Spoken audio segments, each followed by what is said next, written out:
All right, folks, here we go. We are back once again. It is scene one, take three. Tonight, we are diving into the often bizarre world of the life and career of one Nicolas Cage. We're going to talk about all things Nicolas Cage from his early days, Fast Times at Ridgemont High, to his Oscar for Leaving Las Vegas. He was nominated twice, by the way. I don't know if you know that. And then the things that we just don't understand. The Ghost Rider 2s and the oddities that he's selected as being part of his career over the years. I am Tom Hutchison. I am take one. With me, of course, is take two, Mr. Jim E. Noble. What's going on? Hello. Young fella, how are you? Speaking of young fellas, take three is here as well. Mr. David Font, who is literally, I think, cosplaying Face Off today, because this is not the normal David Font that we know, love, and understand. It is instead some doppelganger that has taken some aspect of his face, but seems to have forgotten the beard. It is. I'm cosplaying the hair as Judge Doom from Roger Rabbit. Yes. You may remember the actor who played that judge as Christopher Lloyd from Back to the Future and Taxi and many other lovely Hollywood productions. And there's no segue from that to Nicolas Cage. Nope, let's go to Sir Nicolas Cage. I don't even know where to begin with this. Honestly, guys, this is such a crazy career of ridiculous movies and great movies and whatever. I'll say it right off the bat that, and we were talking about this in the green room a little bit. Nicolas Cage and me are not simpatico. We are not I don't love everything Nicolas Cage does. There's a lot of stuff that I'm just like, dude, this is not for me. But a lot of it is like his action stuff from the 90s. Is like, I'm not an action guy like at all. So it just doesn't do anything for me. I literally watched Face Off for the first time today. And I didn't get through it, not because I wasn't watching it, but I didn't have time to watch the whole thing. It's a long movie. But I was I was just like, from the beginning, I'm just like, he's grabbing church girls' asses and telling chicks to suck his tongue. I'm like, this is a 90s movie, man. Like, This is for sure a 90s movie. Yeah. So it was interesting for me to go back through his career, because I knew a lot of his early stuff. I think that for me, the first time I knew Nicolas Cage was probably Wild at Heart. Very random, just 1990 movie. But correct me if I'm wrong, that's the first time I think that he had a comic book reference. Like he was talking about Silver Surfer in that movie. And I remember that very clearly, because in the 90s I was like very comic book. At that point it was like that was in my world. Mm-hmm. And so some random movie being like, dude, why is this talking about Silver Surfer? That kind of stuck out to me. That's like such a weird random thing, because it wasn't a comic book movie. It was just this dude happens to like comic books. So I'm pretty sure that was my first Nicolas Cage experience. Maybe it might have been Fast Times at Ridgemont High. But again, he's very background character in that. Well, he's not even Nicolas Cage in that. He's Nicolas Cage. That's right. Yeah, he is. This is right. So technically, we shouldn't even be talking about this movie. That's not Nicolas Cage. Now, do you know where he got the Cage name from? I do know this story, but I'm going to let you tell it. So Nicolas Cage, I mean, Tom already mentioned, this whole comic book reference thing. Now, Nicolas Cage is a comic book reader. He is a comic book collector, comic book fan. Nicolas Cage got the name Cage from one of his comic books that he read when he was younger, Luke Cage, Hero for Hire. Fun fact, I actually owned one of those Hero for Hire issues that was from the personal collection of Nicolas Cage. And I sold it, and I shouldn't have sold it. Because that could have been the book. That could have been the book. He was just like, yeah, that would be cool. I'll be Nicolas Cage. Yeah, and based on the listing of his careers, so Fast Times at Ridgemont High, again, Nicolas Coppola, 1982. 1983 was Valley Girl, and he is Nicolas Cage in Valley Girl, so Yeah, he basically is Nicolas Coppola in one movie. Valley Girl. Ooh. Yeah, we were just talking about Yeah. Valley Girl. That's another one that I've seen pieces of, but Yeah. I listen. I lived the 80s. I didn't need to watch the 80s The 80s. like, oh my god, and that I didn't need that on my Drag me with screen. a spoon. Oh my god. Has Cage ever done, because his name is Coppola for a reason, by the way, guys. He's legitimately a Coppola, as in Coppola. Francis Ford Coppola. Has he done a movie with his uncle? Is that what he is? Rumblefish. Yeah. Is that a Coppola movie? Yeah. Yep. I don't know that. Oh, and that was 1983. Same year as Valley Girl. Francis Ford Coppola. Oh yeah. Okay. All He right. played Smokey. And that's Matt Dillon in there too. Yeah. A young Matt Dillon. Dennis Hopper. Not young I Dennis forgot about Hopper. Dennis Hopper being in it. Interesting. Yeah, that's there we go. There's the answer. That was an easy answer. Was it Peggy Sue got married? That was Francis Ford Coppola. I have no idea. Did he produce it? Peggy Sue Got Married is Francis Ford Coppola, yes. Yeah. And on a quick scan of the rest of his stuff, I'm not He seeing. did not play Peggy, nor did he play Sue. So he got a couple of early runs with Uncle Francis. Uncle Francis. I wonder how that went down. I love how he's like, Yeah. I don't want to be associated with the Coppola. And then he's like, hey, man, can you put me in your movie? Yeah, right? I want to drop your name, but can I be in your movie, Yeah. please? But to give him credit, I mean, at least he wasn't like Godfather 3. Friend of mine is a makeup artist. Apparently, they basically have to rebuild his face with mortician's wax due to scarring most people don't see. Damn. I have not heard anything about that. Wow. What? What's that from? Burned his face being Ghost Rider? I mean, obviously. Well, I mean, in Face Off, he got torched by a freaking jet engine first. Oh, Yeah. yeah. It didn't bother him. Yeah, by the way, if your face is that close to a jet engine, you're not just gonna fly back and hit a gate. You're gonna die. Like your literally face is gonna melt. It wasn't on full, Jim. It wasn't on full. There was flames and sparks coming out of it. Come on, man. Like He did. I don't get it. But again, we're trying to bring logic into a movie where they literally cut the guy's face off. And somehow, listen, like I said, I watched this movie for the first time today, and I was like, "What the fuck am I looking at?" They even changed the vocal cords. Movie. Yeah, they changed the vocal cords with a little microchip thing. Yeah, like he does. They're running around in a prison with metal boots so they can stick them to the floor. I'm like, what kind of high tech nonsense is this? It's the 90s. Oh my god! They Oh my god! had a larger budget than than Batman and Robin. I'll tell you that. Yep. and I mean, it did really well. It did really well for what it was. It got a lot of critical acclaim, particularly when they start to talk about how each of the characters have to act like the other character. Right. That was from what I read from like the reviews and stuff.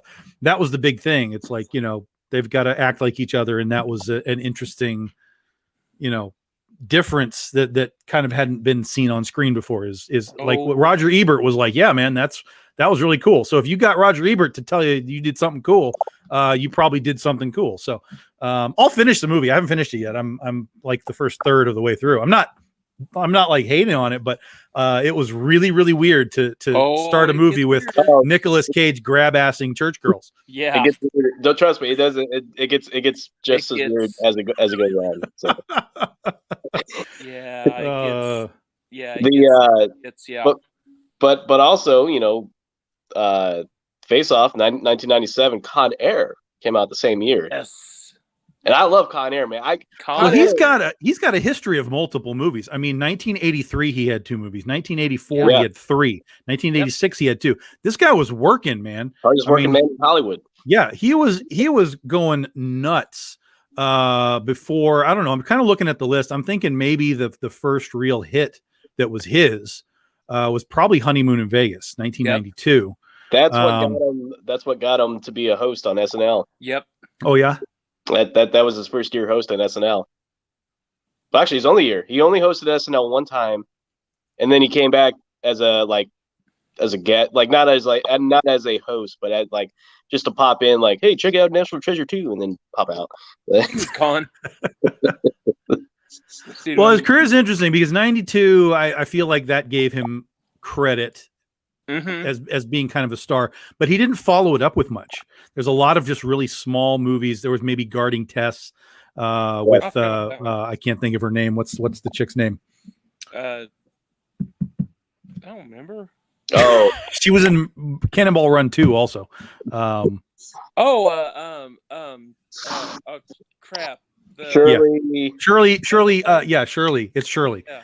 I can't think of it. Shirley, you must be joking. Yeah. But then here's the crazy part. So 1992 is Honeymoon in Vegas. Then he does Amos and Andrew, Deadfall, Red Rock West, Guarding Tess. I mean, really weird stuff.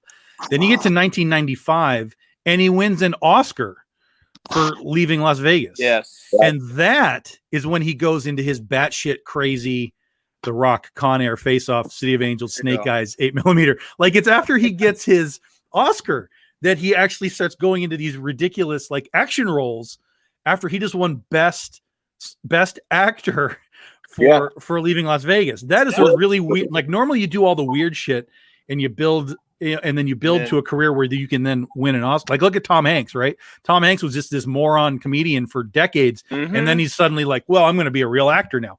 Oh shit. And then he wins like 3 Oscars. Forrest Gump. Yeah. Have you guys seen 8mm? Yeah. Yeah, I've seen that. Good Lord. Shirley MacLaine. Thank you, Shawnee. Shirley MacLaine. It's funny too because it's like maybe at that point when he got the Oscar, he was like, "Fuck yeah, I could do any movie I want now." God, call up James Bond. I want to be in a movie with this guy. Oh, John Travolta's back doing movies again. I want to be in a movie with that guy. Put me in Broken Arrow. I mean, that's probably not too far off. No. John Malkovich is pretty hot. Make him the villain in this movie. We'll call him Cyrus the Virus. There's your name. Let's do it. John Cusack. Let's bring him in.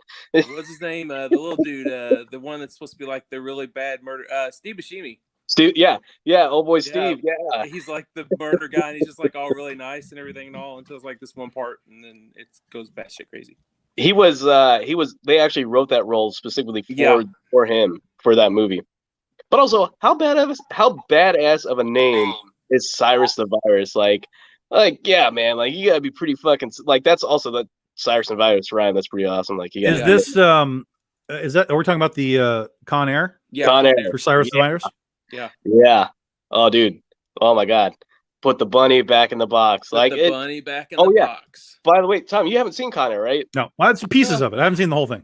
He has an accent throughout the whole movie. Yeah, Southern accent. Like down south. Yeah, and he's got the long hair. He's got the mullet. Yes. He's kind of got.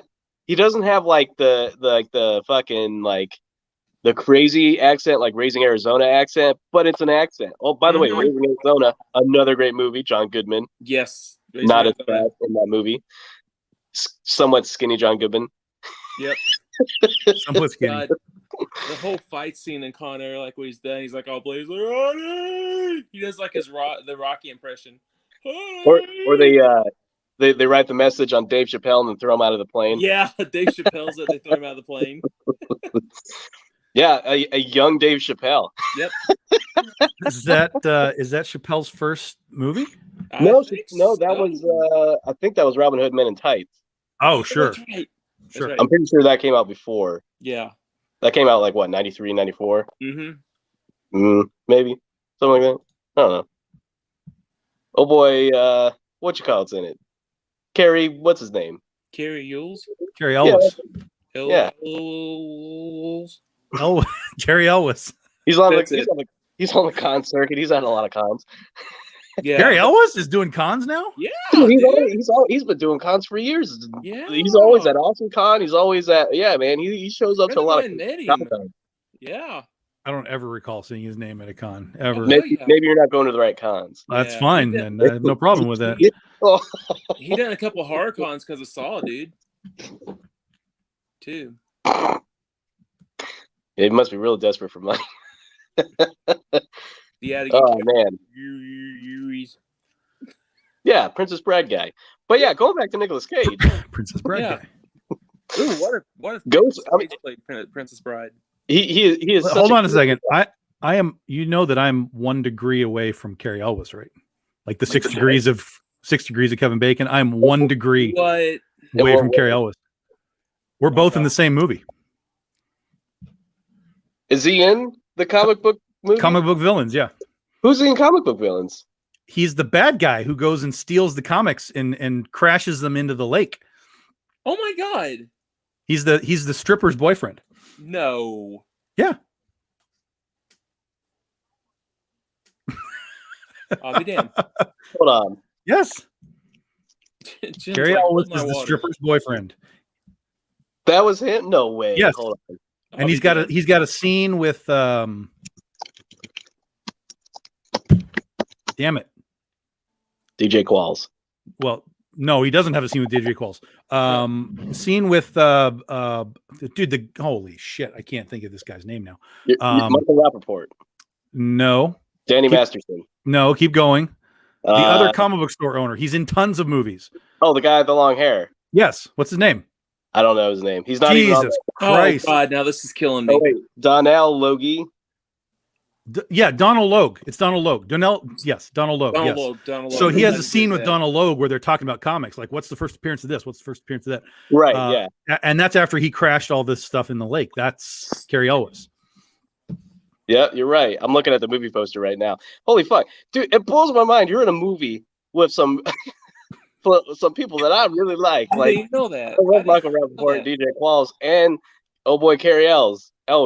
Yeah. Oh, Natasha Lyonne too. Yeah. Oh, I sat, they filmed it in the back of my store and I sat in the back. This was like right around when that 70s show first started. And so I was sitting in the back while Danny Masterson wasn't doing anything. We were just sitting back there talking about that 70s show. It was crazy. Speaking of Danny Masterson, he's in Face Off. Is he really? Yes, Yeah, you haven't gotten to that part yet, have you? No. I'm going to bring this back to Nicolas Cage again. Rebel Wilson is in Ghost Rider. Yes. She is? Yes. Who's she in? She's the and I as soon as I looked at her, I was like, God damn, I think that's Rebel Wilson. I had to go look it up. She's the chick that he saves in the alley. And then later on, she's doing the interview and she's like, he had like this fiery face, but he pulled it off. It was really good for him. It was a good look.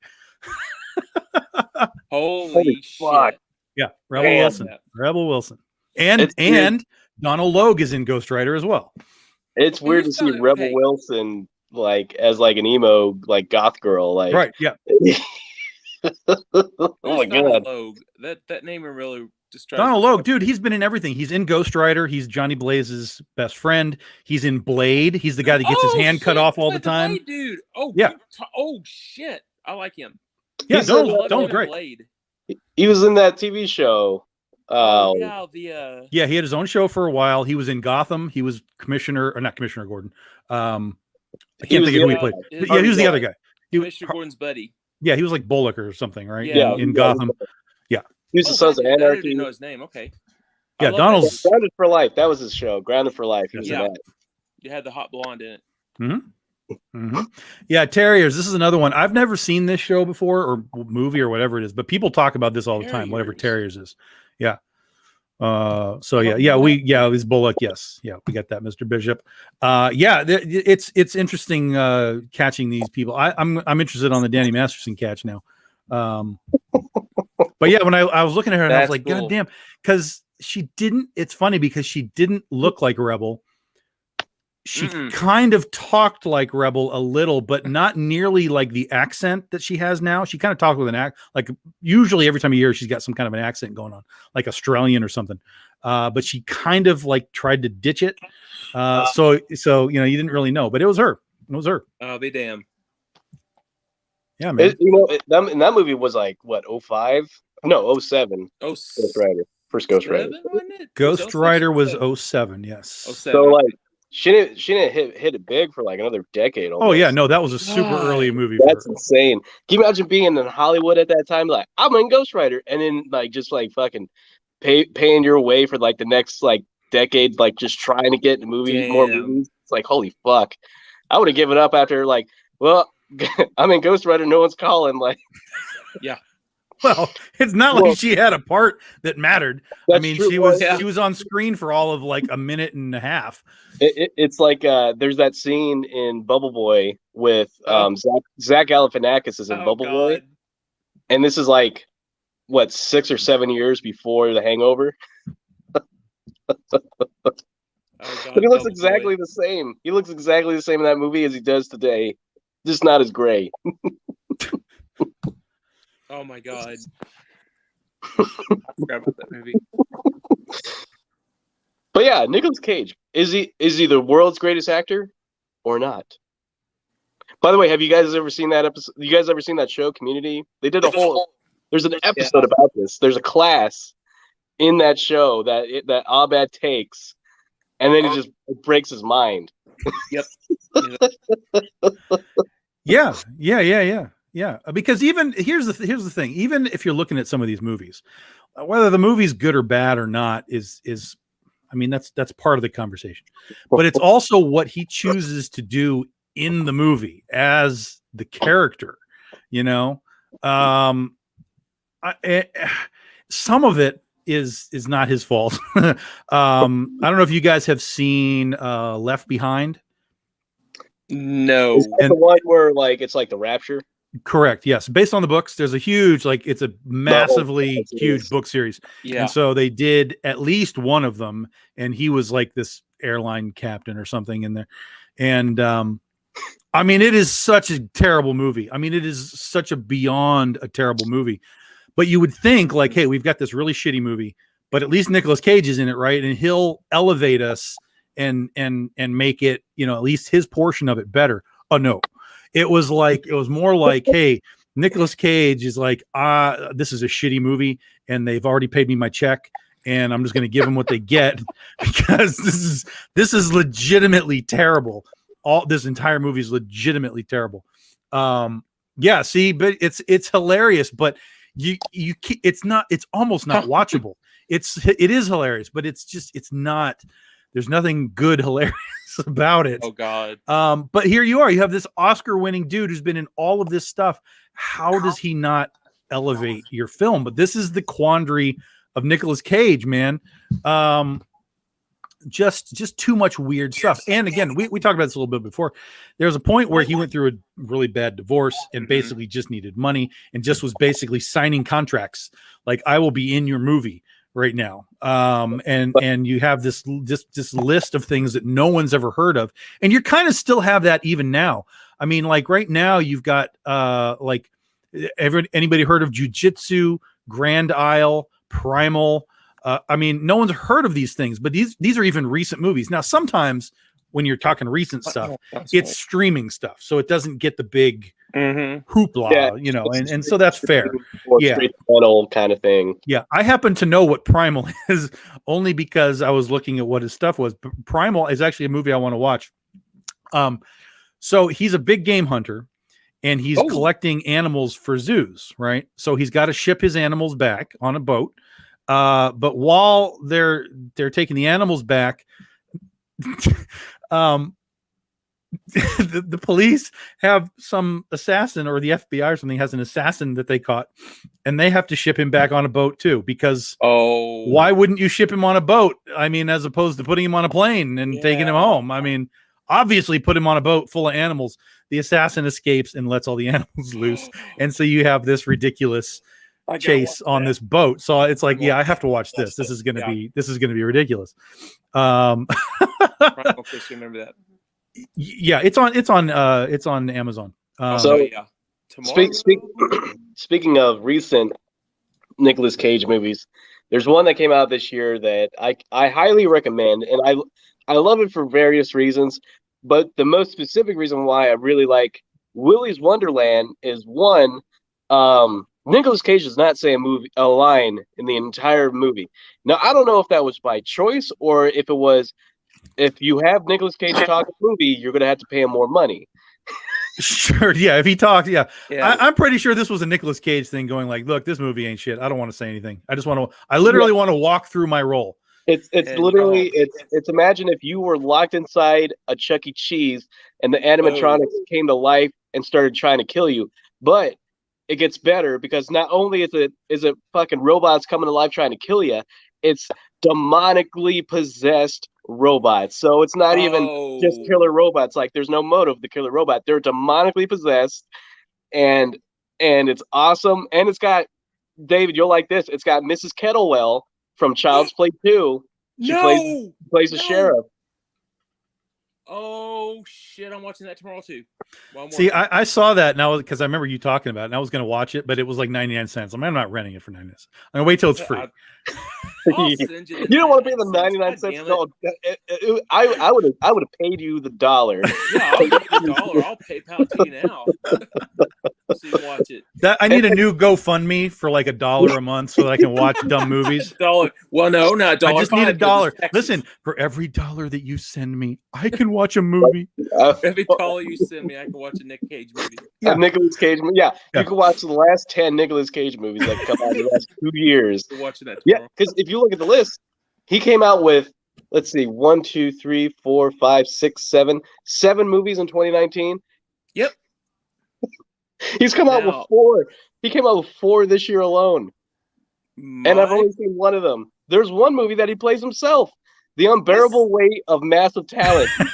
Nick Cage. I haven't seen this movie, but I feel like it's gonna be good. I mean, I wouldn't say no to watching that. Pedro Pascal's in it. Tiffany Haddish. Oh shit. Neil Patrick Harris is in it. Oh what? When did this come out? Why haven't I seen this? Nicolas Cage begrudgingly accepts $1 million offer to attend the birthday of a Mexican billionaire superfan. When things take a wild turn, Nick is forced to become a version of some of his most iconic and beloved characters in order to extricate his wife and daughter from the fan who's a notorious drug lord. That's 100% right there. I want to watch this movie. That's 100% watchable. Right there, 100% watchable, and it's got the Mandalorian. Like it's got the 2 hottest people in Hollywood right now. What? Good lord! Notice how I said Mandalorian and not the Wonder Woman '84 villain. Yeah, Mandalorian. That's a different show. It's a different show. Oh my god! Yeah. So I got to see that. Yeah. What's it called again? The Unbearable Weight of Massive Talent. It says it's in post-production here, so it's apparently not out yet. Oh, it's not out yet. Oh, but you know what's real funny about that is I guarantee you he's probably been paid by fans that amount of money to come to their birthday party. I feel like this is like something out of his life, just not this really happened. Like not the whole like drug lord thing, but I'm sure somebody's offered $1 million, and I'm sure he probably took the money. Okay, so interesting here. He was a producer of Shadow of the Vampire. What? You guys know what Shadow of the Vampire is, right? Yeah. Yep. John Malkovich, Willem Dafoe. Yeah. The old not Nostradamus. Jesus. Yeah. Nosferatu. Nosferatu. Cyrus the Virus. John Malkovich. Oh God, that's interesting. So he's actually. I don't know if you guys have seen this either. He has a TV show on Netflix. Are you aware of this? No. It's called The History of Curse Words.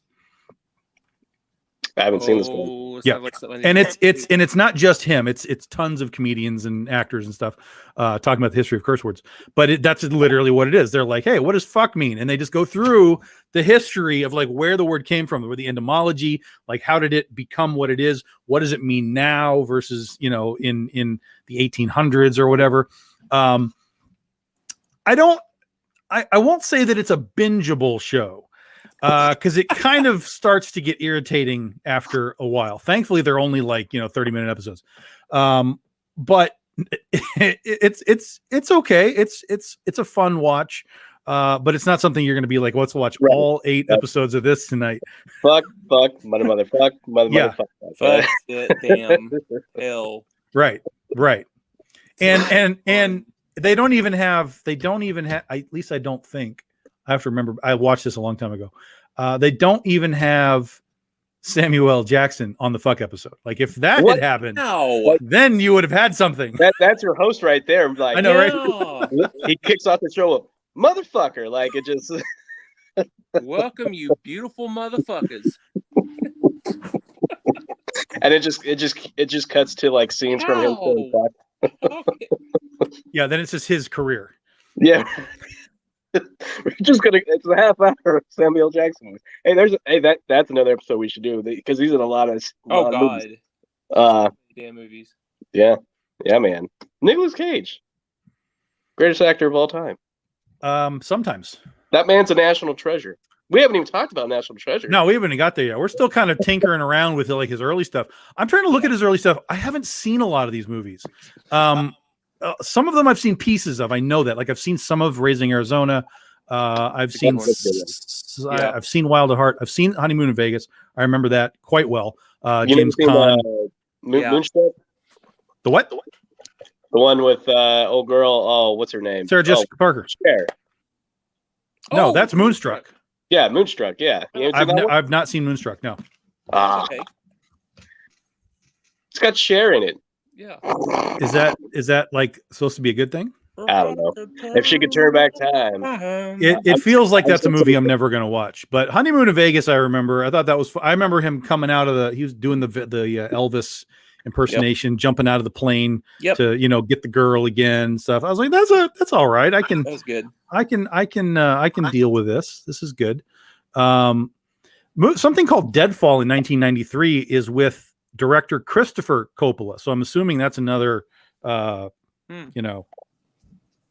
somehow related. It also has Charlie Sheen. Shit. But I've never heard of this before. Deadfall, crime drama by Christopher Coppola. So again, he's got a lot of weird stuff, but like as he's going, even when he's doing this early stuff, it's like, like you just said, Moonstruck, Raising Arizona, like these are pretty good movies. People are digging on them, but then he goes into these weird like Vampire's Kiss, Never on a Tuesday, Time to Kill, Firebirds, like whoa, like what happened here? And then he hits Wild at Heart with David Lynch, and it's like, hey, okay, and then it's Zondalee. What the hell is Zondalee? What is that? Exactly, it's something in between Wild at Heart and Honeymoon in Vegas. Christopher Coppola is Nicolas Cage's brother. Oh, interesting. Okay. Oh, okay. There's a bro. It's funny. I'm looking at the relatives.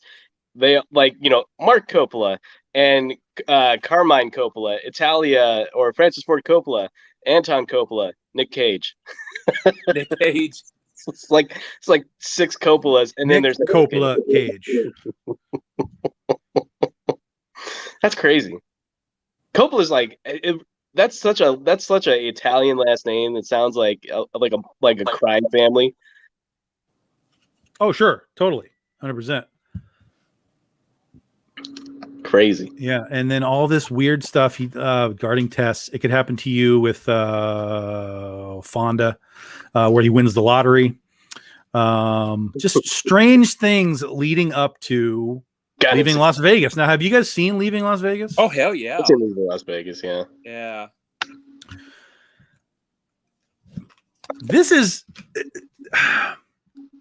You know what I have to do? Let's find out because I'm really curious now. Who did he beat for the Oscar? We got to find this out. Oh, was it 1995? So that would be the 96 Oscars? 96 Oscars, yeah, for the 95 Oscars. movies. Because here's the thing. I like Leaving Las Vegas a lot. I think it's a really deep movie. And Cage absolutely pulls off the suicidal drunk. Like there's no question he does the job.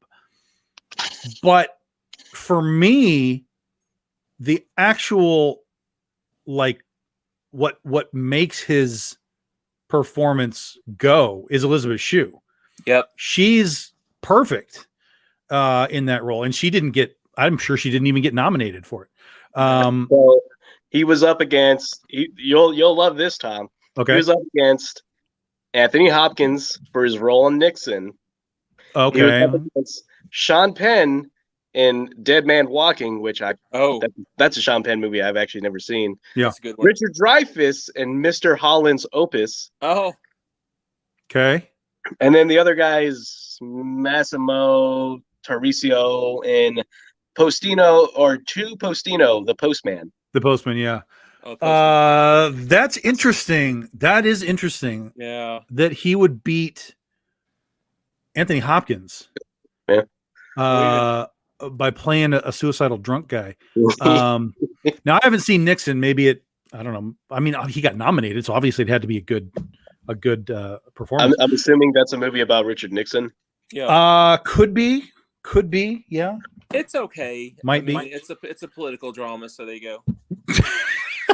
Nixon's a political drama? I would have never guessed. Who would have imagined? But yeah, so that's really interesting because I think it's a great performance. But it's basically just the dude stumbling around. Yeah. You know who won Best Director that year? No. Mel Gibson. Braveheart. Oh, Braveheart. They could take our land, but they cannot take our freedom. That was a robot, dude. That's interesting. I can't do a Scottish accent. I sound more Indian when I do a Scottish accent. You can't take our land. It kind of changes the whole movie if it's that kind of accent. Yeah.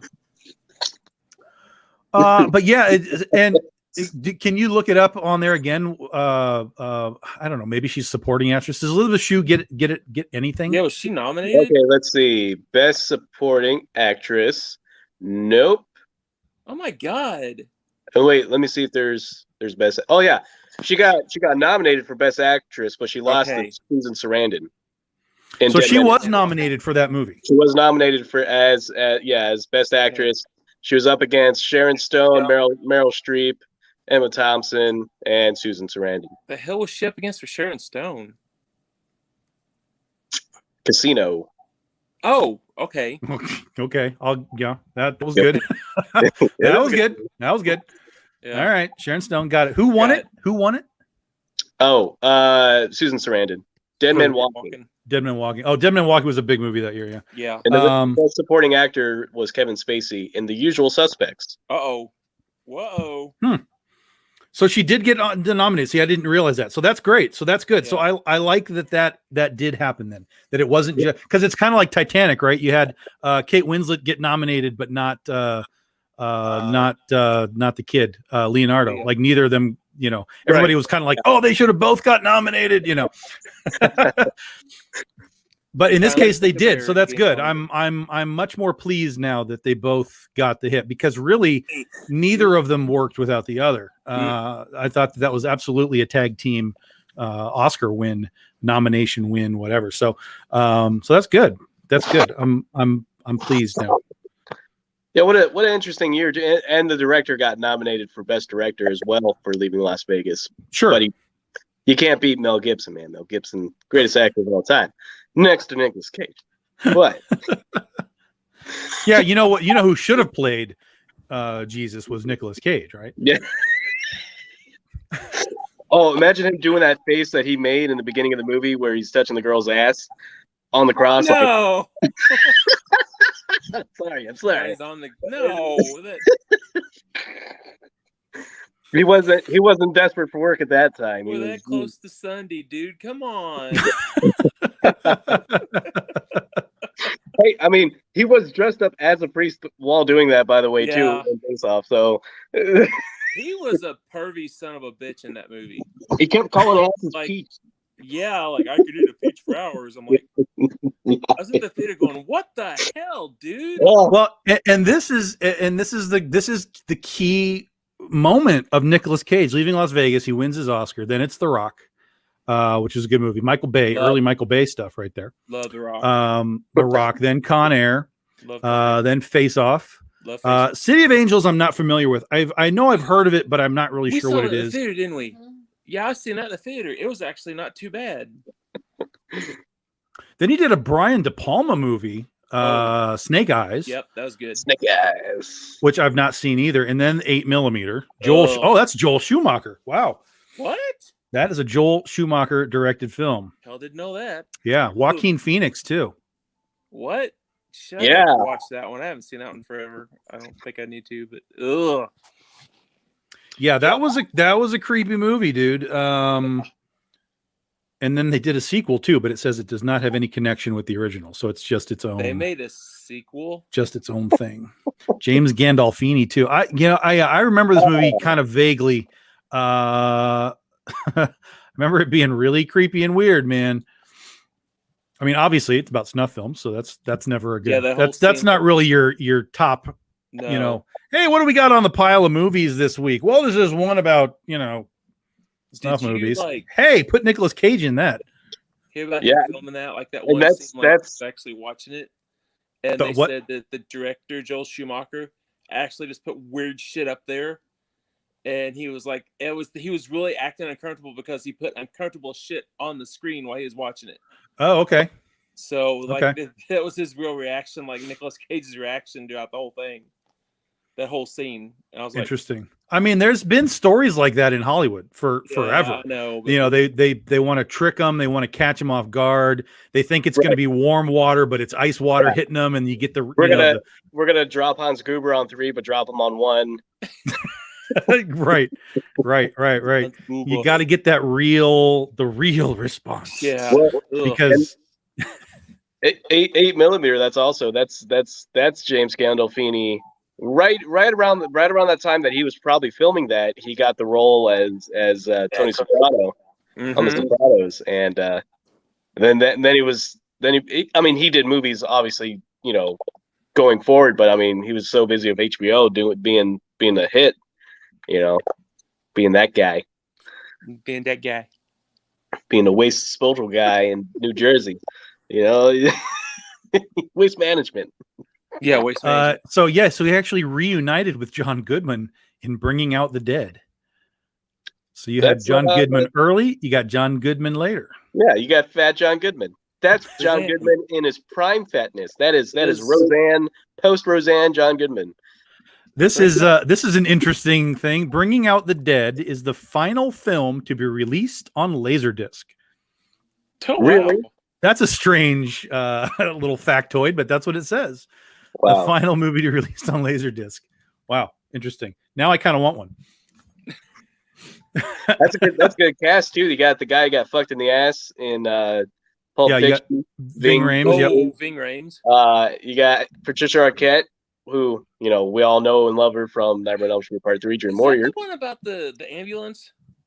Yes. Yep. Okay, I have seen that. I like that one. Queen Latifah's in this movie as the voice of the dispatcher Love. Who was? Queen Latifah. Oh crap! Oh my god, Tom Sizemore. Yep. He's dead. No, he's still alive. He's still.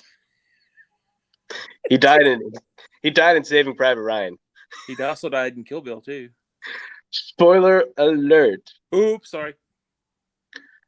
Oh boy, Quentin Tarantino. So that was what, 90? That was 99. That was 99. Yeah. Got in 60 seconds. Oh, gone. The team up with Angelina Jolie that we all asked for. Yeah. Angelina Jolie to me has never been. That's not an actress I've been like, oh my god, Angelina Jolie's in the movie. Like, even when she was Cuban, I wasn't like, they could done. I was a little excited when they announced her for Tomb Raider, and that was it. And I was like, oh, okay. Then the second movie came out, and I was like, okay, I'm already done. Well, I mean, it was fair casting for that, and I mean, it's not like things that she's done have been like bad. I mean, I couldn't. No, it's not like we're looking at her doing Left Behind. And we're looking at Nicolas Cage here going like, dude, what the fuck are you doing? That was well, anytime you do like Shakespeare shit, isn't that Shakespeare? Beowulf is Shakespeare, isn't it? Yeah, pretty sure. Yeah. No, that's Homer. Well, that type of stuff is what I'm talking about. Shakespeare, old things, the Odyssey, all that kind of crap. Anytime you do those kinds of things, you're asking for a world of hurt, I think. That stuff doesn't translate. Remember Romeo and Juliet? Yes. With Leonardo DiCaprio. I mean, that stuff just doesn't translate nowadays. They made us watch that movie while we were reading Romeo and Juliet, but the movie is just like, the fuck is this? Like, yeah, it makes no sense. Like, you're gonna try to modernize it? No, stop it. Like,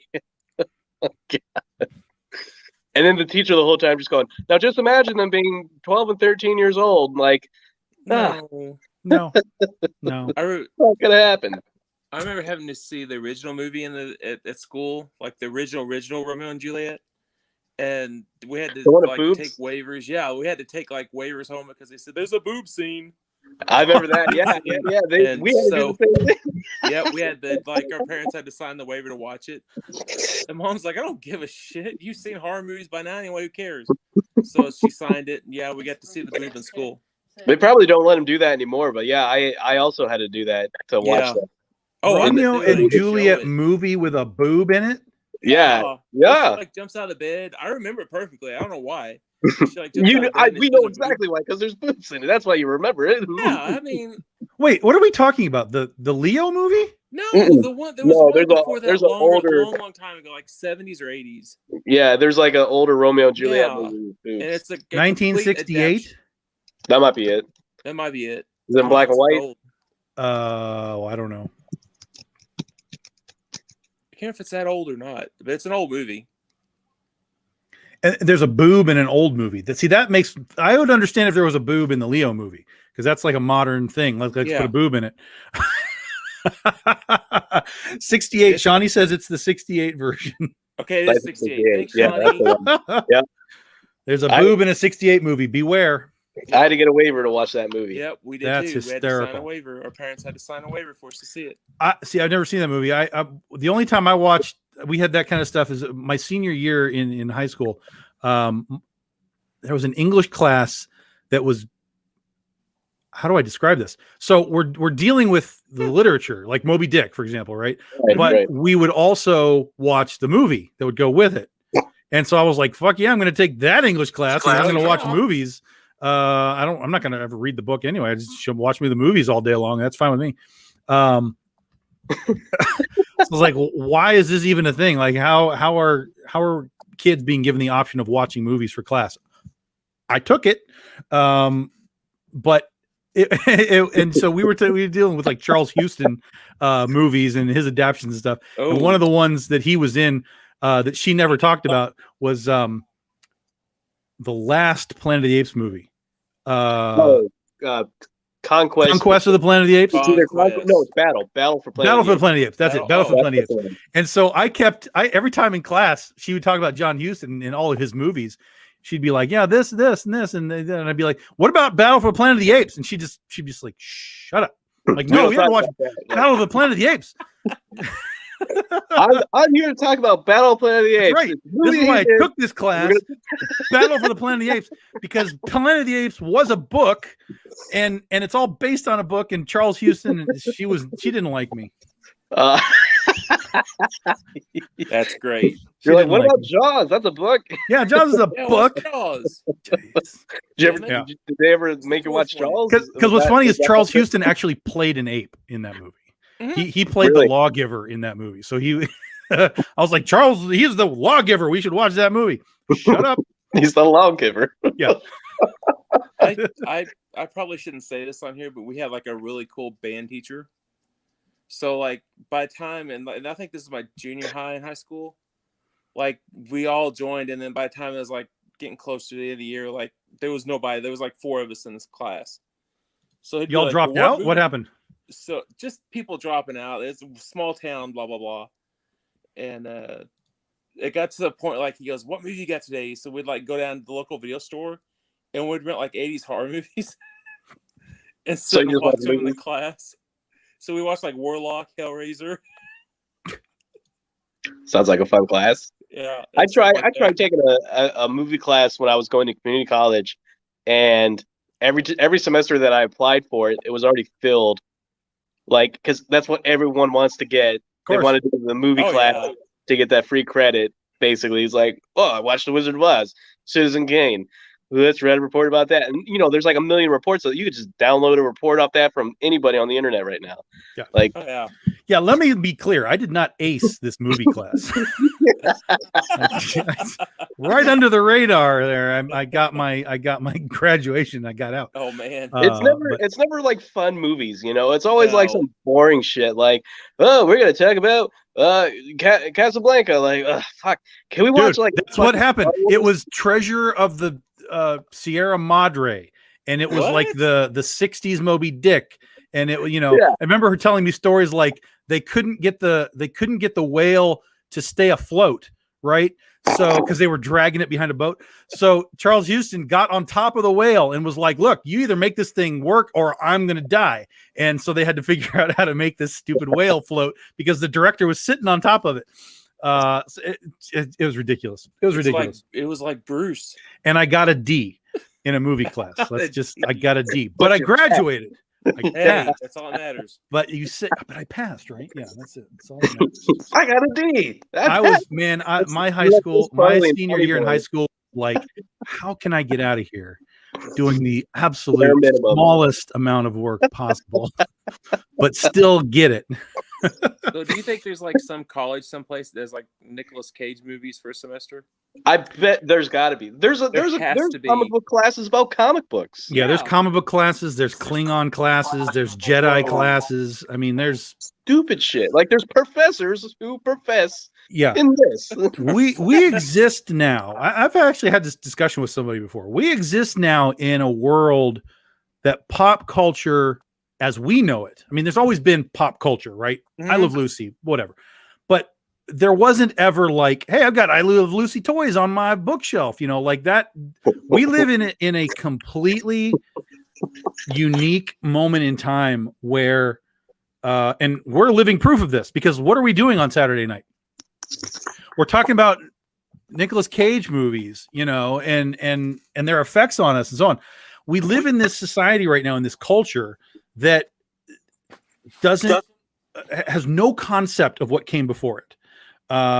Basically 80s, 90s, 2000s to present. It's like this capsule of, Jim is the living proof of this. He's a guy who didn't exist in the 80s, but he's infatuated with it. Right.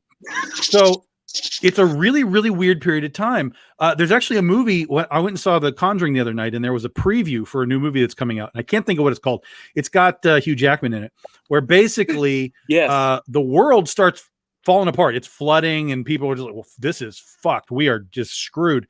Really? And somehow there's a technology that allows you to go in these like little tubes or whatever, and it transports your brain back in time so you can exist in other places. And the line in it was something along the lines of, there's nothing more valuable than nostalgia, because people were willing to pay to go back, not literally, but just mentally, they were willing to go back and they were willing to pay for it.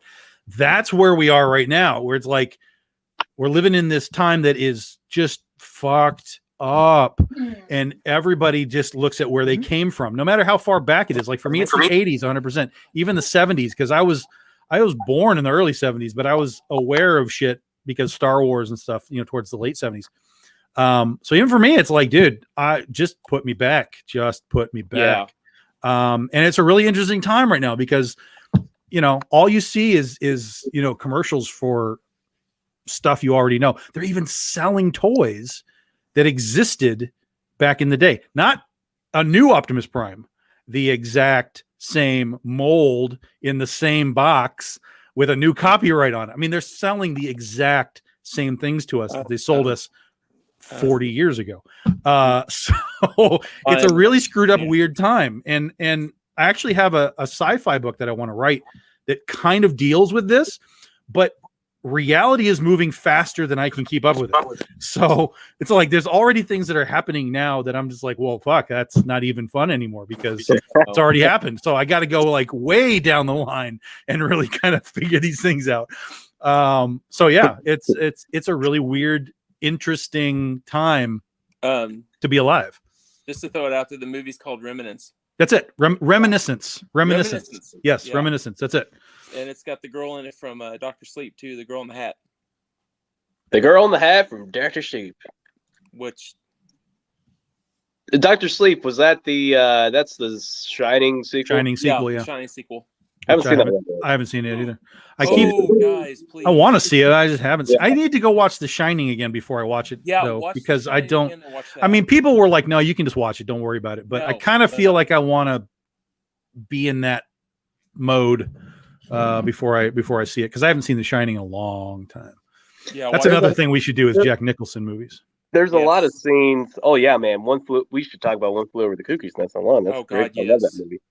But man, The Shining's a movie for me that's like, fuck. Like, there's some scenes in it that are just like, fucking get to it already. Just fucking start. Well, yeah, and we got to go back to Nick here in a little bit, but yeah, that's one of those movies where everything is, there's so much visual, but there isn't always story.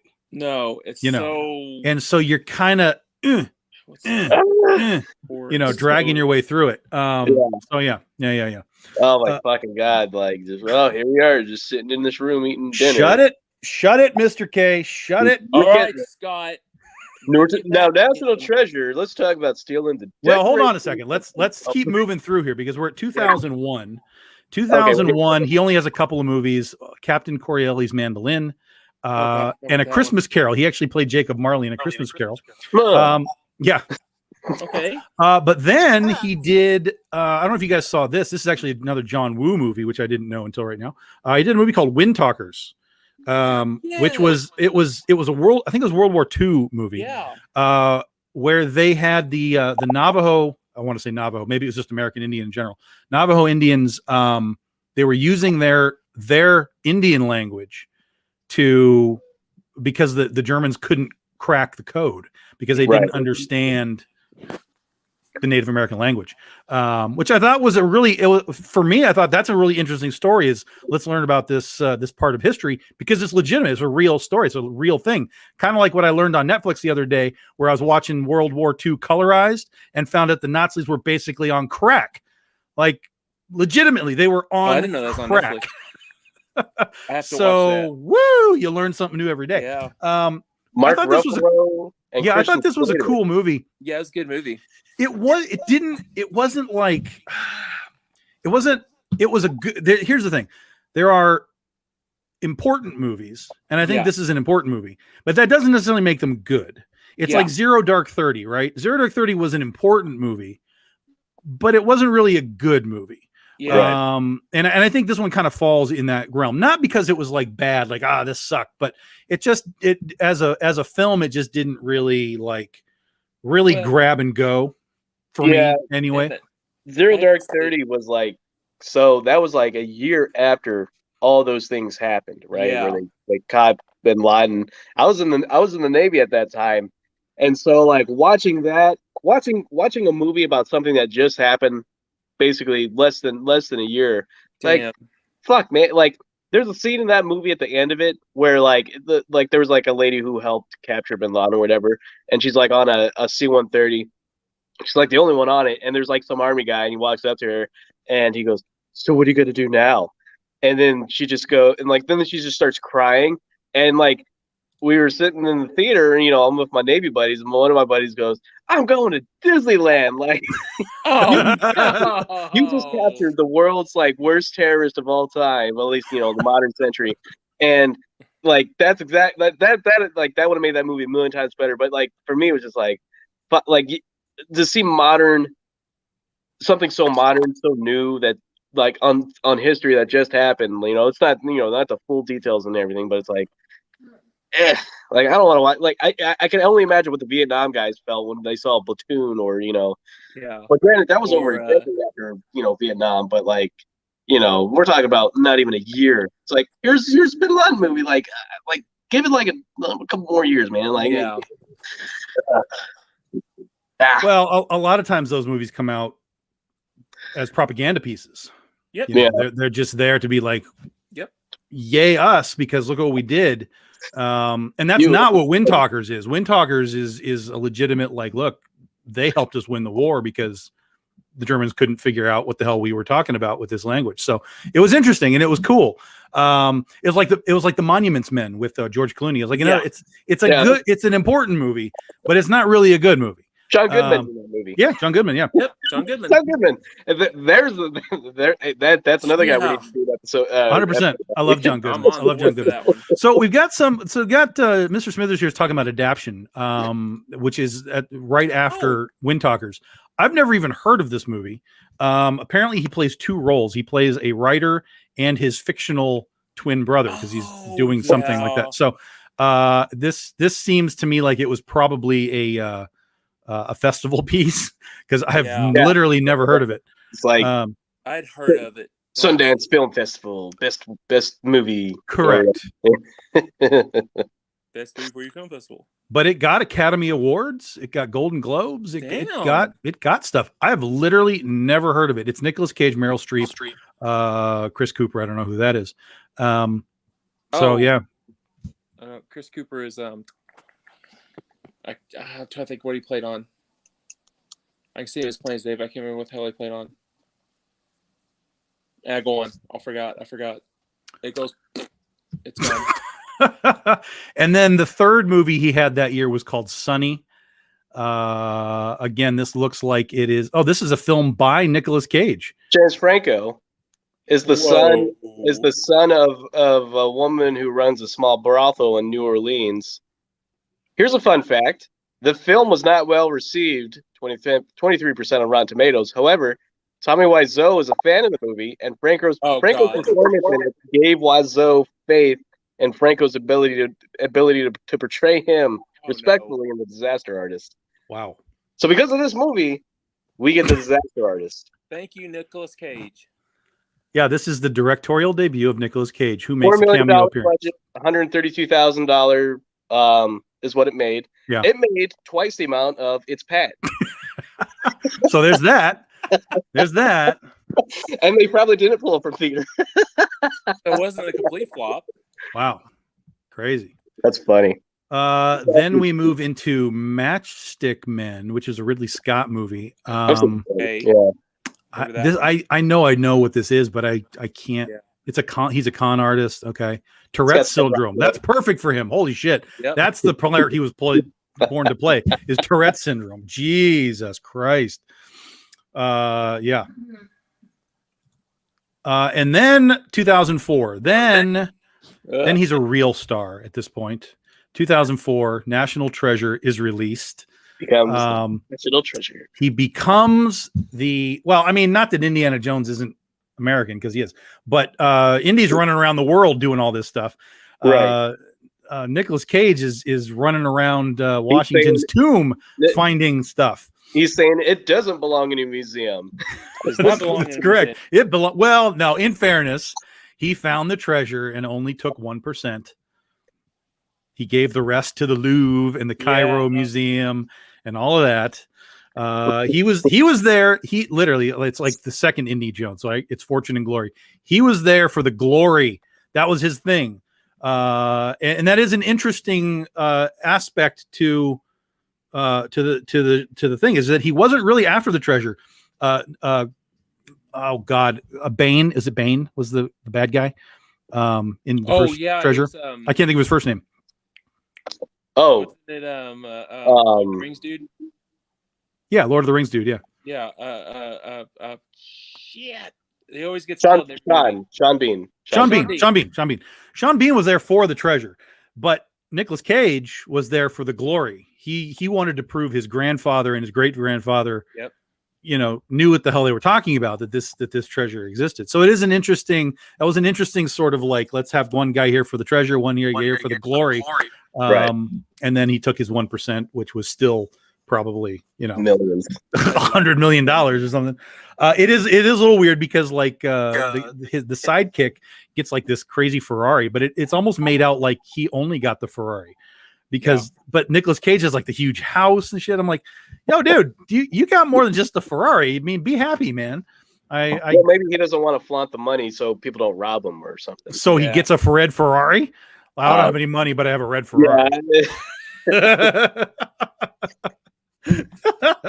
Probably not like I'd go out like the next day and somebody knock me in the head and steal the son of a bitch. Oh, gee. Yeah, exactly. Right. I like this movie a lot. I mean, this is clearly Indiana Jones inspired. We all love Indiana Jones. So, I mean, do you guys like this as much as I did? At least this first one, I really liked it. Yeah, and I think, and here's the other thing is I think it holds up because I just watched it not long ago. I did actually a double feature 1 and 2. I felt like, dude, I'm fully engaged in this movie even now after seeing it like, I don't know, a dozen times. I saw this. I remember exactly where I was when I saw this movie. I was in Orlando, Florida, visiting Disney World. I was about to say that I was in a submarine at 20,000 fathoms, and they only sent me half the movie, so I thought it was over. Yeah, I thought it was over as soon as you got the Declaration of Independence. Like, that was it. Yeah, you stole it. It's over. Done. Okay. You stole it. Way to go! No, 2004. I was only 11, so yeah, I was on vacation, Christmas vacation with my family to see Mickey Mouse, and we saw that movie while we were there. Yeah, National Treasure. Yeah, 2004. Nicolas Cage. 2004, dude. What the fuck is that? 17 years ago? That's a long time. God, that is a long time. 17 years ago. That's a legit long time. 17 years. That's over half my life.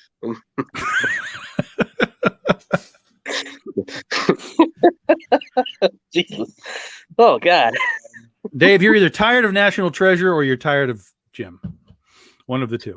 Shit, sitting there shaking your head. The right answer, David. No, I'm not tired of anything. No, I like National Treasure. The first one was good. I remember I didn't go to the theater and see it. I should have. I'm still kind of kicking myself in the ass because I didn't, because that just looked like a theater movie. I didn't go for some reason. But yeah, I got it on DVD. I think it's when DVD was close to coming out, and I got it on DVD, and I was like, oh, this was actually pretty damn good. And it was kind of like I had a True Lies moment. I did the same thing for True Lies. When I got True Lies, I was like, holy shit, this is actually really good. But yeah, I loved National Treasure. Second one, which we'll probably talk about here in a minute. Yeah, we got a couple more years. Yeah, he followed up with Lord of War. This one actually surprised me. I actually liked Lord that of was War good. Quite a bit. That's a good one. I like that one. That's a good one. This was a good flick. And if you like this one, I'm going to send you back to watch a movie called War Dogs, which we talked about on the Jonah Hill show. Because that's a great one too, with arms dealers and so on. Lord of War is pretty good. Again, inspired by the stories of several real life arms dealers and smugglers. The film was endorsed by the Human Rights Group for highlighting the arms trafficking by the international arms industry. So yeah, it got some play. It didn't do tremendous business. It was 50 million, 72 million made. Damn. Nicolas Cage, Jared Leto, Ethan Hawke. So that's an interesting cast. Jared Leto. That's probably the earliest I would have known anything about Jared Leto. Interesting. Lord of War, and it was good. And then he had something called The Ant Bully, computer animated fantasy based on the 99 children's book. Then he did, I don't know if you guys ever saw this. This was Oliver Stone. Now this was the World Trade Center. 2000. When did this come out? 2006. 2006, not long after the Trade Center. Yeah, that's a tight window. Yeah, that's a tight window. The World Trade Center. I saw that movie in the movie theater. Man, what a bummer of a movie. I mean, what else? What are you expecting? Never mind. Everything's fine in America now. My parents took me to go see this movie. I need to get that one back. Like, you got to remember, like, this is during a time where we've relived that moment on the news for 5 years at this point. So it's been played every now and then. Well, and it came out then, right? But that means they were filming it at least a year. Yeah, so they were only like 3 to 4 years in, and they were filming it. It's still fresh in people's mind. But at least, but you got to think about it, right? So like the World Trade Center, big terrorist attack. This happens, yes. But you also got to remember the another big terrorist attack, Pearl Harbor. You know how long it was between the time the attack on Pearl Harbor happened until they came out with a movie for it? Well, 6 months later, there's a movie about Pearl Harbor getting attacked. What the fuck? Are you serious? Yes. Yeah. Well, like a documentary or like an actual film? An actual movie. What was the... about the with the attack on Pearl Harbor. I was trying to figure out at least you know, in 2002 we didn't get a World Trade Center movie in 2002. At least there was no. You got to tell me what this movie is. I put no faith in that fact. Okay, Pearl Harbor. Remember Pearl Harbor, this low budget B movie from it was the first fictional movie based on Pearl Harbor and was in theaters May 18th, 1942. Yep. God damn. Right? I mean, that had to be like some guy watching it on TV like, "Oh my God, this is terrible." And when he turned his TV off, he was like, "I'm going to write a movie." Like that's how that had to have happened. You know what I mean? Yeah. Like, well, and you got to also remember, like, I mean, not even a lot of the World War II movies. Like, there's a lot of movies during the World War II era that came out pretty close to the war, if not during the war and post-war. Yeah, but that's more like a fictional, like let's just make a war movie versus a specific, like, hey, we killed Hitler movie or something, right? Right. Yeah, there's not. Yeah, it's a specific event that actually happened. Right. But also, it was a different time. Although, yeah, because I'm sure, like, and also making movies during 2000 era, it would take longer than 6 months to put out a movie at that time. Sure, right. To get actors lined up. But you are kind of in the same situation with Oliver Stone. He's like watching the towers go down and going, "God damn, this is fucking shit." And the next day he's like, "Well, how do we get the sets made in time to," you know what I mean? Like, holy shit, he's really turning this around. Well, he's also, you know, he's a veteran. He's an American. He's done like Born on the 4th of July. He's very governmental and all that kind of stuff. Platoon. But yeah, I saw this in the theater, and my mom. I just remember my mom crying the whole movie, and like I didn't, like, you know, because I'm like 12, so I'm just like I'm watching the movie, like I know what's gonna happen and everything, and all this stuff happens, and like, that's like saying I'm watching Titanic and I know what's gonna happen. You know, it's gonna sink, like, but it's about the characters. Like my mom's crying the whole movie, and I'm just like, come on, like we really came to this movie to cry like this. I don't want to watch this. This is not fun. Like you were too young to understand the catharsis of the whole thing, and that's not a knock on you. That's legitimately what it is. Well, I remember the day, and I remember where I was, and I remember what was going on. But I didn't understand the world as I would have if I was older. Obviously, But it's one of those days you'll never forget. Like, you remember where you were, what you were doing, what was going on. But it's funny, you know, like when I was in school, that happened. I was in 2nd grade. Everybody in my classroom, except for like 5 kids, got pulled out of class. We went through the whole school day, and then like the house that we lived at, I lived right like basically almost like right across the street from the school. So I walked home, and my mom was like halfway between the house and the school to pick me up to drive me home, which I thought was really weird. And she's like, "There's a horrible attack," and I was like, "What do you mean? I don't understand." And then like my dad, so we lived in Spring, like near Washington D.C. So my dad actually he worked in the city across from the Pentagon.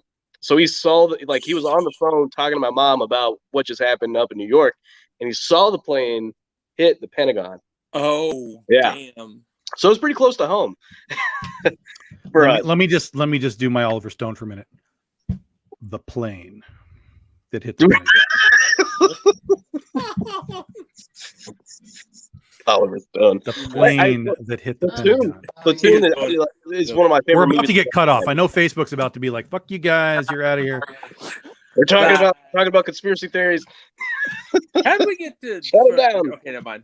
But no, because we're on World Trade Center. Yeah, Nicolas Cage movie. It's a legitimate legitimate point of conversation. It's an okay movie. I mean, I'm not going to tell everybody to go watch it because you got to be ready to watch something like that. It's an emotional movie. Yeah, for sure, 100%. And then somehow he goes from that, and in the same year, we have Wicker Man. The remake of the 73 film. I still have not seen this. I've seen what I need to see. But what I need to see is definitely like enough for me to be like, okay, I'm going to watch this movie at some point. Somebody Somebody tell me not to see it, because if I'm not going to see it, if I don't need to see it, then I don't need to see it. Because it literally, it was a budget of 40 million. They only made 38 million back. Oh my God, that thing had a budget of 48 million. Yeah, probably just to build that Wicker Man. So looks like it had a budget of $20 on a Big Mac. God, what? Is it bad? Is it? I mean, the Bees is bad. But like, is it all bad? Yes. Like, tell me about Wicker Man, because I have no concept. Have you seen the original Wicker Man? No. Okay, go watch the original one, the 77 one. 73. 73. Sorry. Yeah, watch that one. Don't watch the Nicolas Cage. No. But isn't the point of watching a movie like this because it's Nicolas Cage? Like, aren't you there for that Nicolas Cage experience? Have you seen The Happening? Yeah. Okay. Did you like The Happening? It's okay. It was nothing grand. It's fine. I kind of put on par with that one. I know it sounds stupid. But they're not the same story, right? No, I'm talking about the absurdity of it. I don't even know what the story is. That's the thing. Like, what's the story? It's basically an occult it's a festival, an occult that goes out and they like, basically the word I'm going to say is gaslight a guy throughout the year, and he doesn't know it. Mm-hmm. And then they bring him in, they throw him in the Wicker Man, and they burn him for a sacrifice. Okay. Now that sounds okay. Throwing Nicolas Cage with the deal, because like one of the things is like to make him pure, right, or something. They have to put like a cage on his head, and it's bees. Right. So like that's the famous of the movie. That's a great reaction. And it's bees. And they're like CGBs, like they're CGBs, like he's like, you could tell they're fake, and he's like, yeah. Watch the 73 one. Skip the Nicolas Cage one, unless you're really drunk. It's kind of funny drunk. I watched. What's real funny is, had they waited maybe 10 more years to do the Wicker Man remake, I bet you Nicolas Cage would have been like, "Yeah, man, put real bees in there. That'll be great." Yeah. Like, you're gonna pay me how much per piece? Okay. Because what was it, Tony? Didn't Tony Todd say that he got paid money for every time he got stung? Yep. Right. They paid him like, what was it, like something like, it's like absurd. It was like $25,000. It was a lot of money. Yeah. It was. I would have been like, like, come on, I need to make that money. Sting me. Do it. Just start flicking them. Oh God! Although he couldn't come out his mouth, so this big around by the time it had been done. Dude, how much do I get?